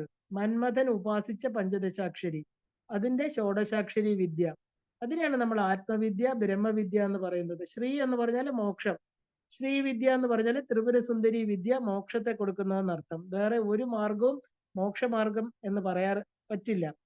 പിന്നെ സന്യാസി, ഗൃഹസ്ഥൻ, ബ്രഹ്മചാരി, വാനപ്രസ്ഥൻ, 4 ആശ്രമത്തിലുള്ളവർക്കും ഈ ശ്രീവിദ്യയാകുന്ന ത്രികൂട വിദ്യയിലൂടെ മാത്രമേ മോക്ഷം ലഭിക്കുകയുള്ളൂ. അത് ഉറപ്പാണ്. പഞ്ചദശാക്ഷരി മോക്ഷവിദ്യയാണ്. ശാന്തമൂർത്തിയും. അപ്പൊ ഗുണം എന്ന് പറഞ്ഞാൽ എന്താ? ഗുണത്തിൽ മാത്രമല്ല, അത് ബ്രഹ്മസ്വരൂപിണിയായിട്ട്. കാഞ്ചി കാമാക്ഷി ശാന്തസ്വരൂപമാണ്, ബ്രഹ്മ പൂർണ്ണസ്ഥിതി. അപ്പൊ ഇതിനൊക്കെയാണ് നമ്മൾ ശാന്തസ്വരൂപം എന്ന് പറയുന്നത്. ദേവി ശാന്തസ്വരൂപിണിയാണ്, ലളിതാ ത്രിപുരസുന്ദരിയാണ്. ഭാരതത്തിലെ കാഞ്ചി കാമാക്ഷിയില്, ത്രിപുരയില് ത്രിപുരസുന്ദരി ക്ഷേത്രത്തിൽ മാത്രമേ സാക്ഷാൽ ത്രിപുരസുന്ദരി എന്ന് പറയുന്ന പാശ അങ്കുശ പുഷ്പബാണങ്ങളോടുകൂടി സ്ഥിതി ചെയ്യുന്നുള്ളൂ. അപ്പൊ മുക്തിയുടെ വിദ്യകളില് പ്രധാന വിദ്യയിൽ ഏറ്റവും ഉയർന്ന വിദ്യ എന്ന് പറയുന്നത് ശ്രീവിദ്യയാണ്.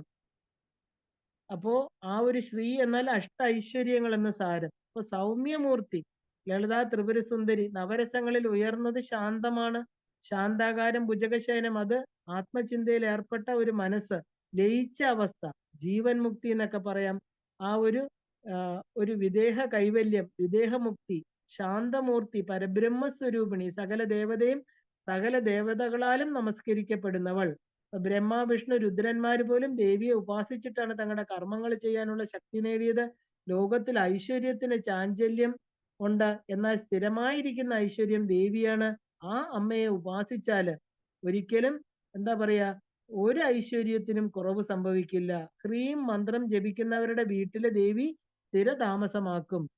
അപ്പൊ ദേവി മഹാമന്ത്രം ജപിക്കുന്നവർക്ക് സ്ഥിരമായിരിക്കുന്ന ഐശ്വര്യം ഉണ്ടെന്നർത്ഥം. ലളിതാ ഉപാസകന്റെ വീട്ടിൽ നിന്ന് ലക്ഷ്മിയും സരസ്വതിയും വിട്ടുമാറില്ല. പഞ്ചപ്രേതങ്ങളും അവിടെ തന്നെ വസിക്കും. സർവ്വ ഐശ്വര്യങ്ങളും ഉണ്ടാകും. അപ്പോ എന്താ പറയാ, ലളിതാ സഹസ്രനാമത്തിന്റെ പൂർവ്വഭാഗത്തിൽ ആരാണ് അഗസ്ത്യൻ എന്ന് പറയുന്നു. കാരണം ലോപാമുദ്രയുടെ ഭർത്താവാണ്, അല്ലെ? അപ്പൊ ആ ഒരു 3 അടി പൊക്കം അതിസുന്ദരിയായിരിക്കുന്ന ലോപാമുദ്രയെ വിവാഹം കഴിച്ചു കൊടുക്കാൻ രാജാവിന് ദുഃഖമായിരുന്നു. അപ്പൊ ലോപാമുദ്ര തന്നെ രാജാവിനോട് അഗസ്ത്യർക്ക് തന്നെ വിവാഹം കഴിച്ചു കൊടുക്കണമെന്ന് പറയുകയാണ്, ആവശ്യപ്പെടുകയാണ്. സാക്ഷാൽ പരമശിവന് തുല്യമാണ് അഗസ്ത്യൻ എന്ന് പറയാറുണ്ട്. അങ്ങനെ അവർ വിവാഹിതരായി സന്തോഷത്തോടെ കഴിയുമ്പോഴാണ് നാരദൻ അഗസ്ത്യരോട് പറഞ്ഞു, കാഞ്ചീപുരത്ത് കാമാക്ഷിക്ക് ഹയഗ്രീവൻ നവാഭരണ പൂജയ്ക്ക് ശേഷം ലോപാമുദ്രയാണ് സുവാസിനിയായിട്ട് പൂജിക്കുന്നതെന്ന്. അഗസ്ത്യൻ അത്ഭുതമായി. തന്നെ ഒരു നിമിഷം പോലും പിരിയാത്ത ലോപാമുദ്ര എങ്ങനെയാണ് സുവാസിനി പൂജയ്ക്ക് അവിടെ എത്തുന്നത് എന്നറിയാൻ നാരദന്റെ കൂടെ അഗസ്ത്യനും പോയി. അവിടെ ഹയഗ്രീവന്റെ നവാഭരണ പൂജ കഴിഞ്ഞതും സാക്ഷാൽ കാഞ്ചി കാമാക്ഷിയെ പോലെ അതിസുന്ദരിയായിട്ട് ലോപാമുദ്ര സുഭാസിനി പൂജയ്ക്ക് വന്നിരിക്കുന്നു. ഇത് കണ്ട് അഗസ്ത്യൻ അതീവ അത്ഭുത ശബ്ദനായി പോയി. കാരണം തിരികെ വീട്ടിൽ ചെന്നപ്പോൾ ലോപാമുദ്ര എല്ലാം അദ്ദേഹത്തോട് പറഞ്ഞു. തന്റെ ഗുരു സാക്ഷാൽ ലളിതാദേവിയാണെന്നും ഭഗമാലിനി സ്വരൂപത്തിലാണ് തനിക്ക് ശ്രീവിദ്യാ ദീക്ഷ തന്നതെന്നും ഭർത്താവാണെങ്കിൽ പോലും ഈ ഉപാസനാ രഹസ്യം ശ്രീവിദ്യ ഇല്ലാത്തവരോട് പറയാൻ പാടില്ല എന്നും അതുകൊണ്ടാണ് പറയാതിരുന്നതെന്നും പറഞ്ഞു. അഗസ്ത്യന് സാക്ഷാൽ ഹയഗ്രീവൻ ശ്രീവിദ്യാ മന്ത്രം കൊടുക്കുമെന്നും അദ്ദേഹം ദേവിയെ എന്താ പറയാ, ആ ഒരു എന്താ പറയാ, പുതിയ മന്ത്രം ഉണ്ടാക്കി ആരാധിക്കുമെന്നും ദേവി തന്നോട് പറഞ്ഞിട്ടുണ്ടെന്നും പറഞ്ഞു. ലോപാമുദ്ര അഗസ്ത്യനോട് പറഞ്ഞു. ഭാര്യയിൽ നിന്ന് ഭർത്താവ് മന്ത്രം സ്വീകരിച്ചാല് ഒരു മതിപ്പ് കുറഞ്ഞതായി കാണുമെന്നും ഉപാസനയിൽ മുന്നേറാൻ അത് സാധിക്കില്ല, പരാശക്തിക്ക് മാത്രമേ ശിവന് ഉപദേശം നൽകാറുള്ളൂ എന്നും ലോപാമുദ്ര പറഞ്ഞു. അങ്ങനെ ഹയഗ്രീവന്റെ അടുത്തെത്തിയ അഗസ്ത്യന് ശ്രീവിദ്യാ മന്ത്രം കൊടുത്ത ഉപാസനാ രീതികൾ പറഞ്ഞു കൊടുത്തു. അഗസ്ത്യൻ 500 യുഗങ്ങൾ ദേവിയെ ശ്രീവിദ്യാ മന്ത്രം കൊണ്ടും നവാഭരണ പൂജ കൊണ്ടും സന്തോഷിപ്പിച്ചിരുന്നു. ഭാര്യാഭർത്തൃ ഉപാസകരിലെ ഉയർന്ന ദമ്പതികളാണ് അഗസ്ത്യനും ലോപാമുദ്രയും. ഇനി ലോപാമുദ്രയുടെ കഥ നമുക്ക് നോക്കാം. അഗസ്ത്യൻ കാഞ്ചി ക്ഷേത്രത്തിൽ വന്ന് ദേവി ആരാധന, അതായത് ഏകാംബരേശ്വരൻ, വരദരാജ പെരുമാൾ ഇവരെയൊക്കെ ആരാധിച്ചുവെന്നും വിഷ്ണു ഹയഗ്രീവ രൂപത്തിൽ അഗസ്ത്യരുടെ മുമ്പിൽ വന്ന് ദേവി ഉപാസന ചെയ്യാൻ പറഞ്ഞുവെന്നും ലളിതാ ഉപാഖ്യാനം പറയുന്നുണ്ട്. ഇനി ഒരിക്കൽ അഗസ്ത്യർ വരുന്ന വഴിയിൽ ഒരു കിണറ്റിൽ ധാരാളം ആത്മാക്കള് തലകീഴായിട്ട് തൂങ്ങി കിടക്കുന്നത് കാണുന്നു. അത് കണ്ട് വിവരം അന്വേഷിച്ചപ്പോ അവരെ എല്ലാം തന്നെ പിതൃക്കളാണെന്നും അഗസ്ത്യൻ വിവാഹം കഴിച്ച് പിതൃകർമ്മം ചെയ്താലേ തങ്ങൾക്ക് മോക്ഷം കിട്ടുകയുള്ളൂ എന്നും പറയുകയാണ്. കാരണം അവർക്ക് ആ ഒരു ആകാരം കിട്ടണമെങ്കിൽ അവർക്ക് എന്ത് ചെയ്യണം, അവർക്ക് മോക്ഷത്തിനുള്ള കർമ്മങ്ങൾ ചെയ്തു കൊടുക്കണം. അപ്പൊ ഇത് കേട്ട് അഗസ്ത്യര് ദുഃഖിതനായി. ഈ സമയത്ത് സഹ്യാദ്രിയിൽ നിന്ന് കവേര രാജാവ്, അതായത് ചോഴ ദേശത്തെ രാജാവ്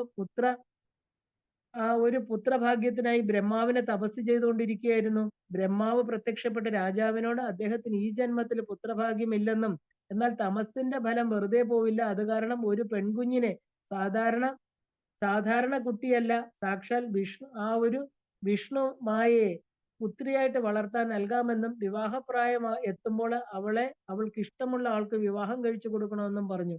അങ്ങനെ കവേരന്റെ പുത്രിയായിട്ട് സാക്ഷാൽ ജഗദംബിക കാവേരിയായിട്ട് വളർന്നു വരികയാണ്. ഗംഗ, യമുന, കാവേരി എല്ലാ ദേവികളുടെ ശക്തിയുള്ള നദീപ്രവാഹങ്ങളാണ്. അപ്പൊ അങ്ങനെ കാവേരി എന്ന പെൺകുട്ടി കവേരൻ എന്ന രാജധാനിയിൽ ലോപാമുദ്ര എന്ന പേരോട് വളർന്നു. ലോപാമുദ്ര എന്നാല് നാമരൂപങ്ങൾക്ക് അപ്പുറമുള്ള ബ്രഹ്മസത്യത്തെ അറിഞ്ഞവളെന്നും കവേരി 7 വയസ്സുള്ള ഒരു കുട്ടിയാണ്. അപ്പൊ അംഗങ്ങൾക്ക് ഒരുപോലെ യാതൊരു ലോപവും കുറവുമില്ലാത്തവളെന്നും അർത്ഥമുണ്ട്. ഒരിക്കൽ ദുർവാസാവ് മഹർഷി ക്രോധഭട്ടാരകൻ അതായത് ദുർവാസാവ് ചാതുർമാസ്യ വ്രതത്തിനായിട്ട് കവേരന്റെ രാജധാനിയിലെത്തി. അപ്പോ എന്തിനാണെന്ന് അറിയില്ല, ഗൃഹസ്ഥാശ്രമികളും സന്യാസികളും ചെയ്യേണ്ട ചാതുർമാസ്യ വ്രതം മഴക്കാലത്ത് ഭൂമിയിൽ പലതരം ജീവികളും പുറത്തു വന്ന് ഓടിക്കളിക്കും. അവയെ ചവിട്ടി പാവം ഏൽക്കാതിരിക്കാനാണ്. അത് ഒരു എന്താ പറയാ ദക്ഷിണായനമായതുകൊണ്ട് ഈ മാസങ്ങളിൽ പ്രായശ്ചിത്ത കർമ്മങ്ങൾ ചെയ്ത് പുണ്യം സമ്പാദിക്കാനാണ് ഈ ചാതുർമാസ്യ വ്രതത്തിന്റെ ലക്ഷ്യം. അങ്ങനെ കവേരൻ തനിക്കും പത്നിക്കും വയസ്സായി ക്ഷിപ്രകോപിയായിരിക്കുന്ന ദുർവാസാവിനെ എങ്ങനെയാണ് ആര് പരിചരിക്കുമെന്ന് ഓർത്ത് ദുഃഖിച്ചു. ദുർവാസാവാണ് ചര്യാനാഥൻ എന്ന യുഗാനാഥൻ. ഈ കലിയുഗത്തിന്റെ നാഥനാണ് അദ്ദേഹം. വളരെ ഗോപ്യമായിട്ട് ഉള്ള വിഷയമാണിത്. കാരണം ഇതറിഞ്ഞ കാവേരി താൻ അദ്ദേഹത്തെ ശുശ്രൂഷിക്കാം എന്ന് പറഞ്ഞ് ചാതുർമാസ്യങ്ങളെല്ലാം തന്നെ വളരെ ഭംഗിയായിട്ട് ദുർവാസാവിനെ സേവിച്ചു. അതീവ സന്തോഷവാനായ ദുർവാസാവ് മഹർഷി തന്റെ 2 ശ്രീവിദ്യാ മന്ത്രങ്ങള് കാവേരിക്ക് നൽകുകയാണ്. ലോപാമുദ്ര എന്ന നാമത്തെയും രൂപത്തെയും ഉണർന്ന് ബ്രഹ്മസ്വരൂപിണിയെ അറിഞ്ഞാല് ആ ഒരു വിഷ്ണു, ഗണപതി, രുദ്രൻ, സുബ്രഹ്മണ്യം എല്ലാം ബ്രഹ്മത്തിന്റെ നാമരൂപങ്ങളെ തിരിച്ചറിഞ്ഞവൾ എന്നർത്ഥം. അപ്പം ഏക സത്യമായിരിക്കുന്ന ലളിതാ ത്രിപുരസുന്ദരി മാത്രം സത്യം, എല്ലാ നാമരൂപങ്ങൾ അതിൽ ലയിക്കും എന്ന സത്യത്തെ അറിഞ്ഞവൾ. അവർക്ക് മാത്രമേ മന്ത്രസ്വീകരണത്തിന് അർഹതയുള്ളൂ. അങ്ങനെ ദുർവാസാവ് തന്റെ 2 മന്ത്രങ്ങള് പരാശക്തിയായ ലളിതാ ത്രിപുരസുന്ദരിയുടെ പാദസ്മരണത്തിൽ നിന്ന് ഒരിക്കലും വ്യതിചലിക്കരുത്, അത് മാത്രം ആണ് ഏക സത്യം എന്ന് പറഞ്ഞ് ദുർവാസാവിന്റെ സാധിവിദ്യ എന്ന് പറയുന്ന ശ്രീവിദ്യ കാവേരിക്ക് ഉപദേശം കൊടുക്കുകയാണ്. ക്രോധഭട്ടാരക വിദ്യ എന്നും ഇതിനെ പറയാറുണ്ട്. അത് കൊടുത്തു. അങ്ങനെ വലിയൊരു ദേവീ മന്ത്രത്തിന് ഋഷിയായിട്ട് തീരുമെന്നും അനുഗ്രഹിച്ചു. അങ്ങനെയാണ് കാവേരി സാക്ഷാൽ ലളിതാ മഹാത്രിപുര സുന്ദരിയെ മാത്രം അഹമിത്യേവ വിഭാവയേ ഭവാനി എന്ന് ആരാധിച്ചു വന്നത്. അപ്പോ ശരിക്കും പറഞ്ഞാൽ ഈ ധ്യാന ശ്ലോകത്തിലെല്ലാം തന്നെ ഇതിന്റെ പുരാണങ്ങൾ നോക്കുകയാണെങ്കിൽ നല്ല എന്താ പറയാ ഉയർന്ന ഉപാസകരെ നമുക്ക് കാണാം. ശ്രീവിദ്യ മന്ത്ര ഉപാസകര് ലളിതാ സഹസ്രനാമം വായിക്കുമ്പോൾ മന്ത്രബലം കിട്ടണമെങ്കിലും പാരായണം ചെയ്യുമ്പോൾ പൂർവ്വ ഉത്തരഭാഗം ചേർത്ത് വായിക്കണം എന്ന് പറയാറുണ്ട്. ആ ഒരു വാഗ്ഭവകൂടം, മധ്യകൂടം, ശക്തികൂടം എന്നിങ്ങനെയുള്ള 3 കൂടങ്ങളും ചേർത്ത് വായിക്കണം.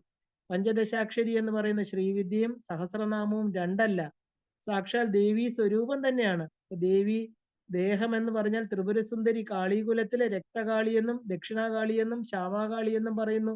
ശ്മശാനത്തിലെ 10 പഞ്ചപ്രേത മഞ്ചത്തിൽ ഇരിക്കുമ്പോൾ പാശവും അങ്കുശവും സാധാരണ അമ്പും വില്ലും കൊടുത്ത് ധ്യാനിച്ചിട്ട് ഇത് കാളീകുല ധ്യാനമാണെന്ന് പറയാറുണ്ട്. അപ്പൊ ജ്ഞാനിനാമപി ചേതാംസി എന്ന് എല്ലാവരെയും മായയിൽ ചുഴറ്റിയടിക്കുകയും ആഗ്രഹിക്കുന്നവർക്ക് ആ മായ മാറ്റി ജ്ഞാനാംബികയായിട്ട് പ്രകാശിക്കുന്നതും ത്രിപുരയായിട്ട് കാളി, ലക്ഷ്മി, സരസ്വതിയായിട്ട് പ്രകടമാകുന്നതും ആ ഒരു എന്താ പറയാ ചണ്ഡികാരൂപത്തില് ആ ഒരു വിശ്വത്തെ മുഴുവനും ഭ്രമിപ്പിക്കുന്നതും പരബ്രഹ്മ മഹിഷിയായിട്ടിരിക്കുന്നതും ഈ ത്രിപുര സുന്ദരി തന്നെയാണ്. ഈ അമ്മ തന്നെയാണ്. എല്ലാം ചുവപ്പ് വർണ്ണത്തിലും വസ്ത്രത്തിലും ചുവന്ന മാലയിലും ചുവന്ന ആഭരണങ്ങള് ചുവപ്പില് കാണുന്നതും ഈ ത്രിപുര സുന്ദരി തന്നെയാണ്. ത്രിപുര സുന്ദരി, ഭുവനേശ്വരി, കമലാംബിക 3 പേരും ചുവപ്പ്, ബഗളാമുഖി മഞ്ഞ, മാതങ്കി ദേവി പച്ച. ഈ നിറങ്ങളിൽ ഓരോ രൂപങ്ങൾ എടുക്കുമ്പോൾ ദേവി ഓരോ നിറത്തിൽ കാണപ്പെടുന്നു. ഓരോ ധ്യാനവും അംബികയെ വിവരിക്കുന്നതാണ്. ആ അംബികയെ സ്മരിക്കുന്ന രീതിയിലാണ്. അരുണാചലം എന്ന് പറഞ്ഞാല് ശിവസ്വരൂപമാണ്. അരുണ എന്ന് പറഞ്ഞാൽ പരാശക്തിയാണ്. അവിടെ അഭീത കുജാംബികയായിട്ട് അരുണാചലേശ്വരിയായിട്ട് ആ ഒരു ത്രിപുര സുന്ദരിയായിട്ടാണ് അവിടെ ദേവി ഇരിക്കുന്നത്. അരുണാചലേശ്വരന് ആ ഒരു ശിവചക്ര പ്രതിഷ്ഠയും അഭീന കുജാംബികയായിട്ട് ത്രിപുര സുന്ദരിക്ക് ശ്രീചക്ര പ്രതിഷ്ഠയും അവിടെ ഉണ്ട്. സദാ ജഗന്മാതാവായിരിക്കുന്ന രാജരാജേശ്വരിയായിട്ട് ദേവിയെ നമ്മൾ ധ്യാനിക്കണം. ഇനി അടുത്തത് ധ്യായേത് പത്മാസനസ്ഥാം എന്ന ധ്യാനം എന്ന് പറഞ്ഞാല് അത് വളരെ എന്താ പറയാ വളരെ പ്രാചീനമായിട്ട് ശ്രീവിദ്യാർണവം എന്ന് പറയുന്ന തന്ത്രത്തിലാണ് പറഞ്ഞിരിക്കുന്നത്. മഹാഷോഡശി, ആ ഒരു എന്താ പറയാ പരാഷോഡശി, ക്രമഷോഡശി, ഒരു നവാദി ഷോഡശി, ഇങ്ങനെ പല രഹസ്യങ്ങളും ആവരണ പൂജയ്ക്കുണ്ട്.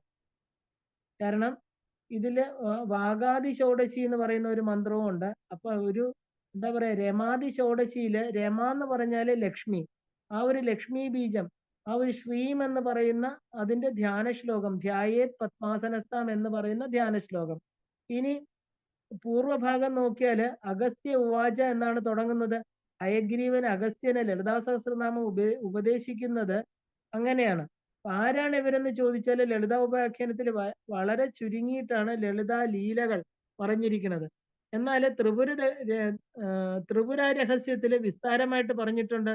എന്നാൽ ആ ഒരു ത്രിപുര രഹസ്യത്തിൽ സൃഷ്ടിയുടെ ആദ്യം ബ്രഹ്മം എങ്ങനെയാണ് ലളിതാ രൂപത്തിൽ ഇരുന്നതെന്നും ലളിതയിൽ നിന്ന് എങ്ങനെയാണ് കാമേശ്വരൻ എങ്ങനെയാണ് വന്നു എന്നും കാമേശ്വരനും കാമേശ്വരിയും ശ്രീചക്ര സൃഷ്ടി എങ്ങനെ നടത്തിയെന്നും 9 ആവരണങ്ങള് ആ ഒരു പഞ്ചപഞ്ചിക എല്ലാം തന്നെ വിശദമായിട്ട് ത്രിപുര രഹസ്യത്തിൽ പറഞ്ഞിട്ടുണ്ട്. ദേവിയുടെ കൃപാകടാക്ഷം ഉണ്ടെങ്കിൽ മാത്രമേ അത് ചിന്തിക്കാൻ പോലും നമുക്ക് സാധ്യമാവുള്ളൂ. ദുർവാസാവിന്റെ സൗഭാഗ്യ ചിന്താമണി എന്ന ഗ്രന്ഥത്തിന്റെ അടിസ്ഥാനത്തിലാണ് നവാവരണ പൂജ ചെയ്തത്. കാമാക്ഷി സമ്പൂർണമായിരിക്കുന്ന സമയാചാര തത്പരയാണ്. വാമം, ദക്ഷിണം, കൗളം, സമയം എന്നിവയിൽ ദേവിക്ക് സമയാചാരം ഇല്ല. കാളി, താര തുടങ്ങിയവർക്കാണ് വാമാചാരം. കൗളം എന്നാല് ശ്രീവിദ്യയാണ്, ശുദ്ധ കൗളം. വാമ ഇല്ലാത്തത്. ദക്ഷിണം സമയം എന്നത് വിശേഷമാണ് ദേവിക്ക്. കാമാഖ്യയില് കൗളാചാരം നടക്കുന്നു. കാമാക്ഷി പീഠത്തില് ശുദ്ധ കൗളാചാരം മാത്രമേ നടക്കുന്നുള്ളൂ. ഇടയ്ക്ക് കാപാലികർ വന്ന് ദേവിക്ക് മറ്റു പൂജകൾ ചെയ്തുവെന്നും ദേവി ഉഗ്ര സ്വരൂപിണിയായിട്ട് മാറിയെന്നും ശങ്കരാചാര്യ സ്വാമികൾ ശ്രീചക്രം പ്രതിഷ്ഠിച്ച് ദേവിയെ ശാന്തയാക്കിയെന്നും കാമാക്ഷി പുരാണം പറയുന്നുണ്ട്. അപ്പൊ കൗളമാർഗത്തിലെ ശ്രീചക്രത്തിലായാലും ഷഡ്ചക്രത്തിലായാലും മൂലാധാര സ്വാധിഷ്ഠാനങ്ങൾക്ക് മാത്രമേ പ്രാധാന്യം കൊടുക്കുന്നുള്ളൂ. മണിപൂരകം മുതല് സമയാചാരമാണ്. കൗളത്തിലെ മൂലാധാരത്തിൽ കുണ്ടലിനിയെ ആരാധിച്ചാല് മോക്ഷമാണ് ഫലം. എന്നാല് കാമാക്ഷിയെ അഷ്ടമത്തില് ഈ 2 ചക്രങ്ങളെ ഇല്ല. സമയത്തില് ഇവ മുഖ്യമല്ല. കാരണം സമയം ആരംഭിക്കുന്നത് മണിപൂരാബ്ജ നിലയ എന്ന് തുടങ്ങിയിട്ടാണ്. അപ്പോ ആ ഒരു ദക്ഷിണമാർഗവും സമയമാർഗവും മാത്രമാണ് 2 കാലുകൾ മടക്കി വെച്ച് ജ്ഞാനതയായിട്ടിരിക്കുന്ന ദേവി. അപ്പൊ കാമാക്ഷിക്ക് പൂജ ചെയ്യാൻ സാധിക്കുന്നത് ആ രീതിയിലാണ്. അപ്പൊ സമയം എന്നാല് സമ്പൂർണമായിരിക്കുന്ന അന്തർപൂജയാണ്. ദക്ഷിണാമാർഗത്തിലൂടെയും സമയത്തിലെത്താം. അങ്ങനെ ഹയഗ്രീവനും ദേവിയെ ശ്രീചക്ര മധ്യത്തില് സമയ ദക്ഷിണമാർഗത്തിലാണ് ആരാധിച്ചിരുന്നത്. അങ്ങനെ അവിടെ നിരന്തരം നവാവരണ പൂജ നടക്കുമ്പോൾ ലോപാമുദ്രയാണ് സുഭാസിനി പൂജയ്ക്ക് വരുന്നത്. കുലാമൃതം പൂജ കഴിഞ്ഞിട്ട് ലോപാമുദ്രയ്ക്കാണ് കൊടുക്കുന്നത്. അഗസ്ത്യ പത്നിയായിരിക്കുന്ന ലോപാമുദ്ര. ആരാണ് അഗസ്ത്യൻ? ലോപാമുദ്ര കാരണമാണ് അഗസ്ത്യന് ശ്രീവിദ്യ കിട്ടിയത്. ആ അഗസ്ത്യനാണ് ലളിതോപാഖ്യാനവും ലളിതാ സഹസ്രനാമവും ഭൂമിയിൽ എത്തിക്കുന്നത്. അപ്പൊ നമുക്ക് ഈ പറഞ്ഞ പോലെ അഗസ്ത്യൻ വളരെ ഉയർന്ന ഒരു ശിവഭക്തനായിരുന്നു. ശിവപാർവതിമാരുടെ വിവാഹത്തിന് എന്താ പറയാ ദേവകളും ബ്രഹ്മാവിഷ്ണു ഇന്ദ്രൻ തുടങ്ങിയ എല്ലാവരും സന്നിഹിതരായപ്പോ പ്രപഞ്ചത്തിന്റെ സന്തുലിതാവസ്ഥയ്ക്ക് മാറ്റം വന്നു. ശിവന്റെ നിർദ്ദേശപ്രകാരം അഗസ്ത്യനാണ് വിന്ധ്യാപർവ്വതത്തില് ഒറ്റയ്ക്ക് വന്നു നിന്ന് അതിനെ ക്രമപ്പെടുത്തിയത്. അഗസ്ത്യന്റെ തപോബലം അത്രയ്ക്ക് ഉയർന്നതാണ്. അഗസ്ത്യർ ഭൂലോകത്ത് സഞ്ചരിക്കുമ്പോൾ കലിയുഗത്തിലെ ജനങ്ങളെല്ലാം ധർമ്മത്തിൽ നിന്ന് വ്യതിചലിച്ച് കർമാനുഷ്ഠാനങ്ങളില്ലാതെ പാപികളായിട്ട് വർത്തിക്കുന്നുണ്ട്. അവരെ ആ അവസ്ഥയിൽ നിന്ന് എങ്ങനെയെങ്കിലും മോചിപ്പിക്കാമെന്ന് ആലോചിച്ച് ദുഃഖിതനായി പല ക്ഷേത്രങ്ങൾ സന്ദർശിച്ച് പ്രായശ്ചിത്ത കർമ്മങ്ങൾ ചെയ്ത് കാഞ്ചി കാമാക്ഷി ക്ഷേത്രത്തിലെത്തി. അവിടെ വരദരാജ പെരുമാളെയും ഏകാമ്രനാഥനെയും ദർശിച്ച് കാഞ്ചി കാമാക്ഷി സന്നിധിയിൽ വന്നു. ലളിതാ ത്രിപുര സുന്ദരിയായിരിക്കുന്ന കാഞ്ചി കാമാക്ഷിയെ ദർശിച്ച് വരദരാജ പെരുമാളായ വിഷ്ണുവിനെ പ്രതി ഉഗ്രമായിട്ടൊരു തപസ് ആരംഭിച്ചു. സ്ഥിതിപാലകനാണ് വിഷ്ണു. ആ ഒരു ഹസ്തഗിരി നാഥനായിരിക്കുന്ന വിഷ്ണു ഹയഗ്രീവ രൂപത്തിൽ പ്രത്യക്ഷപ്പെട്ട വിവരം ചോദിച്ചു.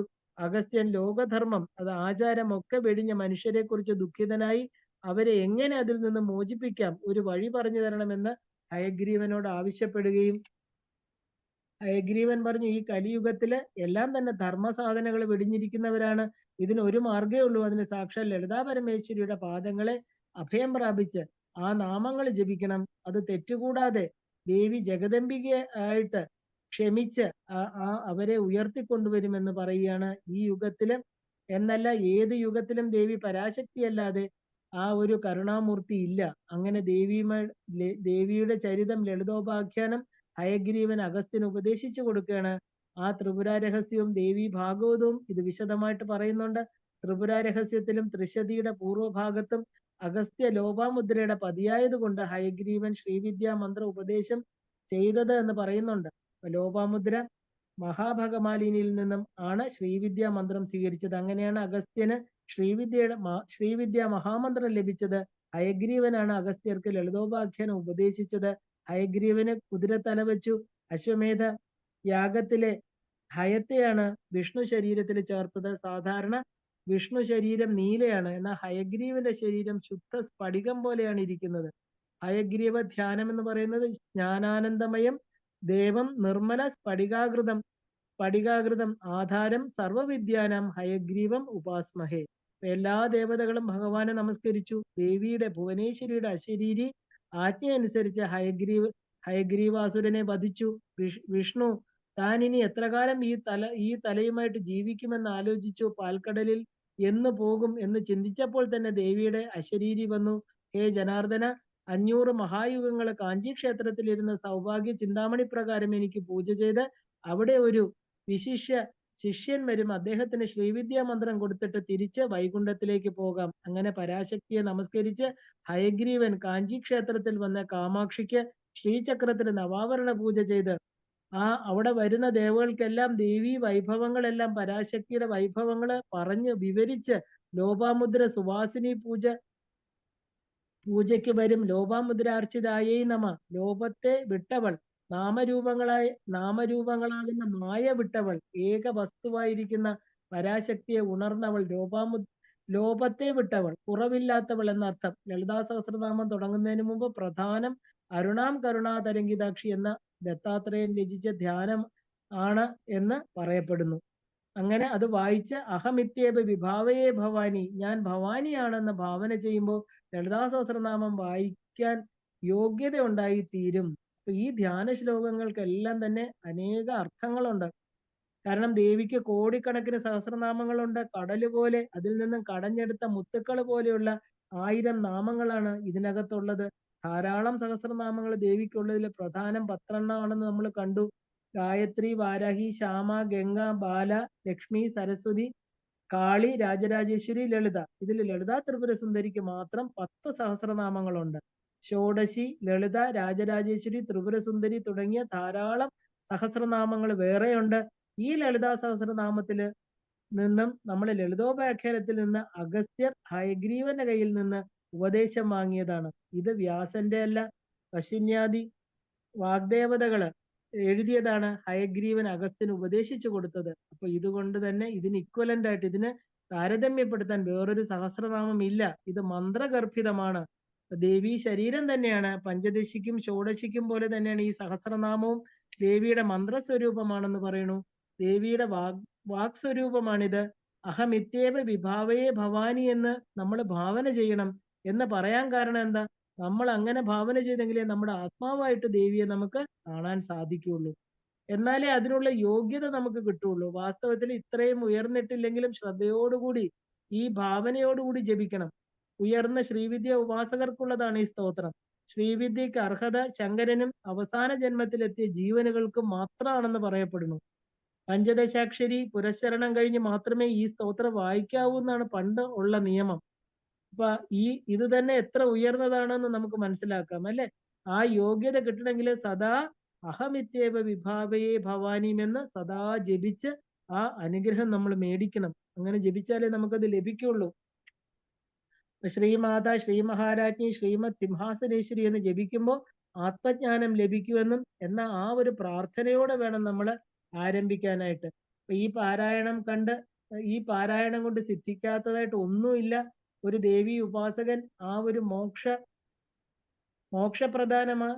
പ്രധാനമായിരിക്കുന്ന ഉദ്ദേശത്തോടു കൂടി ആ ഒരു പഞ്ചദശാക്ഷരി ഷോഡശാക്ഷരി എങ്ങനെ ജപിക്കണോ അതുപോലെ വേണം ഈ ലളിതാ സഹസ്രനാമവും ജപിക്കാൻ. ദേവി തന്നെയാണ് സഹസ്രനാമം. നാം ദേവിയെ മാത്രം ചിന്തിച്ച് വേണം ജപിക്കാൻ. പൂർണ്ണമായിട്ട് ജ്യോതി സ്വരൂപമായ ഭഗവതി തീർച്ചയായിട്ടും ഭോഗവും മോക്ഷവും കൊടുക്കും. സ്വന്തം അമ്മയെക്കാളും പരമ കാരുണികമായിട്ടിരിക്കുന്നവൾ അമ്മ. എങ്കിൽ മാത്രമേ നമുക്ക് അടുത്ത് ചെന്ന് നമസ്കാരം ചെയ്യാൻ സാധിക്കൂ, അല്ലേ? തന്റെ മക്കളുടെ എന്ത് കഷ്ടങ്ങളെയും തീർക്കുന്നവൾ കാമാക്ഷി, മീനാക്ഷി, ത്രിപുരസുന്ദരി, അഭയാംബിക. അങ്ങനെ അപരിമിതമായിരിക്കുന്ന കരുണയും ശക്തിയും ചേർന്നവളാണ് ദേവി. അവ്യാജ കരുണാമൂർത്തിയാണ് ശ്രീ, ലക്ഷ്മി, സരസ്വതി, ഉമ. ഈ 3 പേർക്കും ശ്രീ എന്ന പേരുണ്ട്, അല്ലെ? ഈ 3 പേരുടെയും അമ്മ. കാഞ്ചി കാമാക്ഷിയുടെ വലതു കണ്ണിൽ നിന്ന് മഹാസരസ്വതിയും ഇടതു കണ്ണിൽ നിന്ന് മഹാലക്ഷ്മിയും വന്നു എന്ന് പറയുന്നു. അതുകൊണ്ട് തന്നെ കാമാക്ഷിയായിരിക്കുന്ന ദേവി ശ്രീ എന്നാല് അഴിയാത്ത ഐശ്വര്യം, അതാണ് മോക്ഷം. ഇപ്പൊ കാമകോടി പീഠം മോക്ഷപീഠം തന്നെയാണ്, നശിച്ചു പോകുന്ന വസ്തുക്കളല്ല. ഇപ്പൊ മാത അത് ശ്രീവിദ്യാ മന്ത്രം, അതായത് സ്ത്രീയാ സമസ്ത തവ ദേവി ഭേദ, ദേവി മഹാത്മ്യം പറയുന്നുണ്ടല്ലേ? ആരാണോ ഏത് മന്ത്രങ്ങളെയും ദേവിയായിട്ട് കാണുന്നത് അവർക്ക് നശിക്കാത്തത് കിട്ടും, നശിക്കാത്ത പുണ്യം. അതെന്താണത്? കൈവല്യ മോക്ഷം കൊടുക്കുന്നവൾ കാമാക്ഷി. ഇനി ശ്രീ എന്നാൽ വിഷം എന്നൊരു അർത്ഥമുണ്ട്. അപ്പൊ ഹലാഹലം ഭക്ഷിച്ചപ്പോ ദേവി തന്റെ കൈവച്ച് ആ താഴോട്ട് പോകാതെ കണ്ഠത്തിൽ നിർത്തി തന്റെ ആ ഒരു താടങ്ക മഹിമ കാണിച്ചു എന്നും പറയുന്നുണ്ട്. ഭഗവാന്റെ, ശിവന്റെ ആ ഒരു കഴുത്തില് നീല നിറത്തി കിടക്കുന്നത് ദേവി അവിടെ വിഷം നിർത്തിയത് കൊണ്ടാണോ എന്ന് പറയുന്നു. ഇപ്പൊ കാമേശ്വര പ്രാണനാടിയായിട്ട് അങ്ങനെ ശ്രീമാത എല്ലാ സ്ത്രീകളുടെയും ദേവീ സ്വരൂപം തന്നെയാണ്. ദേവിയെ മാത്രമേ നമ്മൾ അമ്മ എന്ന് പറഞ്ഞ് ഉപാസിക്കാറുള്ളൂ. ആ ഉപാസിക്കുന്ന തന്റെ മക്കൾക്ക് എന്താ പറയാ, എന്ത് ദോഷമെങ്കിലും, എന്ത് ദോഷം വന്നാലും അതിനെല്ലാം ജാഗ്രത അവസ്ഥയിൽ കാണിച്ച്, സ്വപ്നാവസ്ഥയിൽ കാണിച്ച് ആ ദോഷത്തെ മാറ്റും അംബിക. അവർക്ക് ഉണരുമ്പോ അത് അനുഭവിച്ചതുപോലെ തോന്നും. അത്ര മാത്രമേ ഉള്ളൂ. അത്രയ്ക്ക് തന്റെ മക്കളെ സദാ ആർദ്രചിത്തയായിട്ട് കാത്തുരക്ഷിക്കുന്നവളാണ് ദേവി. അപ്പൊ ശ്രീമാത എന്ന പേര് ലളിതാ ത്രിപുരസുന്ദരിയുടെ മാത്രാണ്. ചിതഗ്നി കൊണ്ട് സംഭൂതയെ ദേവകാര്യ സമുദ്രിതായെ എന്ന്. ചിതഗ്നി, ചിത്തെന്ന് പറഞ്ഞ പരാജ്ഞാനാണ്.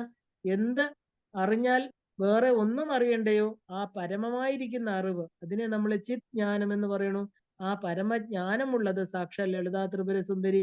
അതുകൊണ്ട് തന്നെ ആ ഒരു ത്രിപുര രഹസ്യം ആ ദേവിക്ക് സംവിത് സ്വരൂപിണി, പരമ ജ്ഞാനപ്രദായിനി, ചൈതന്യ സ്വരൂപി എന്നൊക്കെയാണ് പറയുന്നത്. ദേവി ഭാഗവതം ദേവി ഗായത്രിയെ പോലെയാണ് തുടങ്ങുന്നത്. ഗായത്രി മന്ത്രം പോലെ സർവ ചൈതന്യ രൂപാം താം ആദ്യാം വിദ്യാം ച ധീമഹി ബുദ്ധി ജ്ഞാന പ്രചോദയാ. ഈ ഒരു മന്ത്രം, ഇതൊരു മന്ത്രമാണ്. ദേവി ഗായത്രിയായിട്ട് ഇത് പറയാറുണ്ട്. ഇത് മൂകാംബിക ഗായത്രിയായിട്ടും പറയാറുണ്ട്. അപ്പൊ ജ്ഞാനസ്വരൂപമായവൾ, കാളഹസ്തിയിൽ ജ്ഞാനപ്രസൂനാംബയായിട്ടിരിക്കുന്നവൾ, ചിതഗ്നി എന്ന് പറഞ്ഞാൽ ജ്ഞാനാഗ്നിയിൽ നിന്ന് ആവിർഭവിച്ചവൾ, ഭണ്ഡാസുര വധത്തിനായിട്ട് ആവിർഭവിച്ചവൾ. ഈ ചിതഗ്നിയിൽ നിന്ന് ദേവി വന്നതായിട്ട് 3-4 കഥകള് ലളിതോപാഖ്യാനം, ത്രിപുര രഹസ്യം എന്നിവയിൽ പറയുന്നുണ്ട്. അപ്പൊ ഈ കഥകൾ നമ്മൾ നോക്കേണ്ടതായിട്ടുണ്ട്. കാരണം ഈ കഥകളും നമ്മൾ അറിഞ്ഞാലേ ദേവിയുടെ ആ പൂർണ്ണമായിരിക്കുന്ന സ്വരൂപം ധ്യാന ശ്ലോകമായിട്ട് ധ്യാന ശ്ലോകത്തിൽ പറയുന്ന പോലെ തന്നെ ഈ കഥകളും വളരെ വളരെ പ്രാധാന്യം അർഹിക്കുന്നതാണ്. അപ്പൊ നമുക്ക് ഈ കഥകളും നമുക്ക് കേൾക്കാം. ഇന്നിവിടെ നിർത്തിക്കൊണ്ട് നമുക്ക് എന്താ പറയാ, അടുത്ത തുടർച്ചയില് ദേവിയുടെ ഈ കഥകളും കൂടെ കണ്ട് ആരാണ് അമ്മ, അല്ലെ? ഒരു ദേവി ഉപാസകൻ എങ്ങനെയാണ് അമ്മയെ ധ്യാനിക്കേണ്ടത്? അപ്പോ നമ്മള് ശരിക്കും പറഞ്ഞ ഒരു കല്യാണ ദൃഷ്ടി സ്തവം എന്ന് പറയും. അതിൽ പറയുന്നുണ്ട് അന്തർശാക്ത ബഹിർശൈവ വ്യവഹാരോ വൈഷ്ണവ. ശ്രീവിദ്യ രഹസ്യവിദ്യ എന്ന് പറയുന്ന എന്താ? അത് നമ്മൾ ഉള്ളില് ശാക്തരായിരിക്കണം, വെളിയില് ശൈവരായിരിക്കണം. ആ ഒരു വ്യവഹാരത്തില് വൈഷ്ണവനെ പോലെ ഇരിക്കണം. ഇപ്പൊ ശക്തി ഉപാസന എന്ന് പറയുന്നത് എന്താണ്? അന്തർമുഖമായിട്ട് ചെയ്യേണ്ടതാണ്. അതുകൊണ്ടാണ് ദേവിക്ക് അന്തർമുഖ സമാരാധ്യ എന്ന് പറയുന്നത്. ഈ 4 ധ്യാന ശ്ലോകങ്ങളും വളരെ ഇമ്പോർട്ടന്റ് ആണ്. വളരെ ഓരോന്നിനും ഓരോ തരത്തിലാണ് അതിന്റെ അർത്ഥം പറയുന്നതെങ്കിലും എല്ലാം ദേവിയുടെ പല ഭാവത്തെയാണ് നമുക്ക് കാണിച്ചു തരുന്നത്. അപ്പൊ ദേവി നമുക്ക് പൂർണ്ണമായിരിക്കുന്ന ഏത് തലത്തില് ഓരോരുത്തരുടെയും ആ കർമ്മം അനുസരിച്ച്, ഓരോരുത്തരുടെ ആ ഒരു എന്താ പുണ്യമനുസരിച്ച് ദേവി അനുഗ്രഹം കൊടുക്കുന്നതാണ്. നമുക്കിവിടെ നിർത്താം. എല്ലാവർക്കും ശ്രീമാത്രേ നമഃ.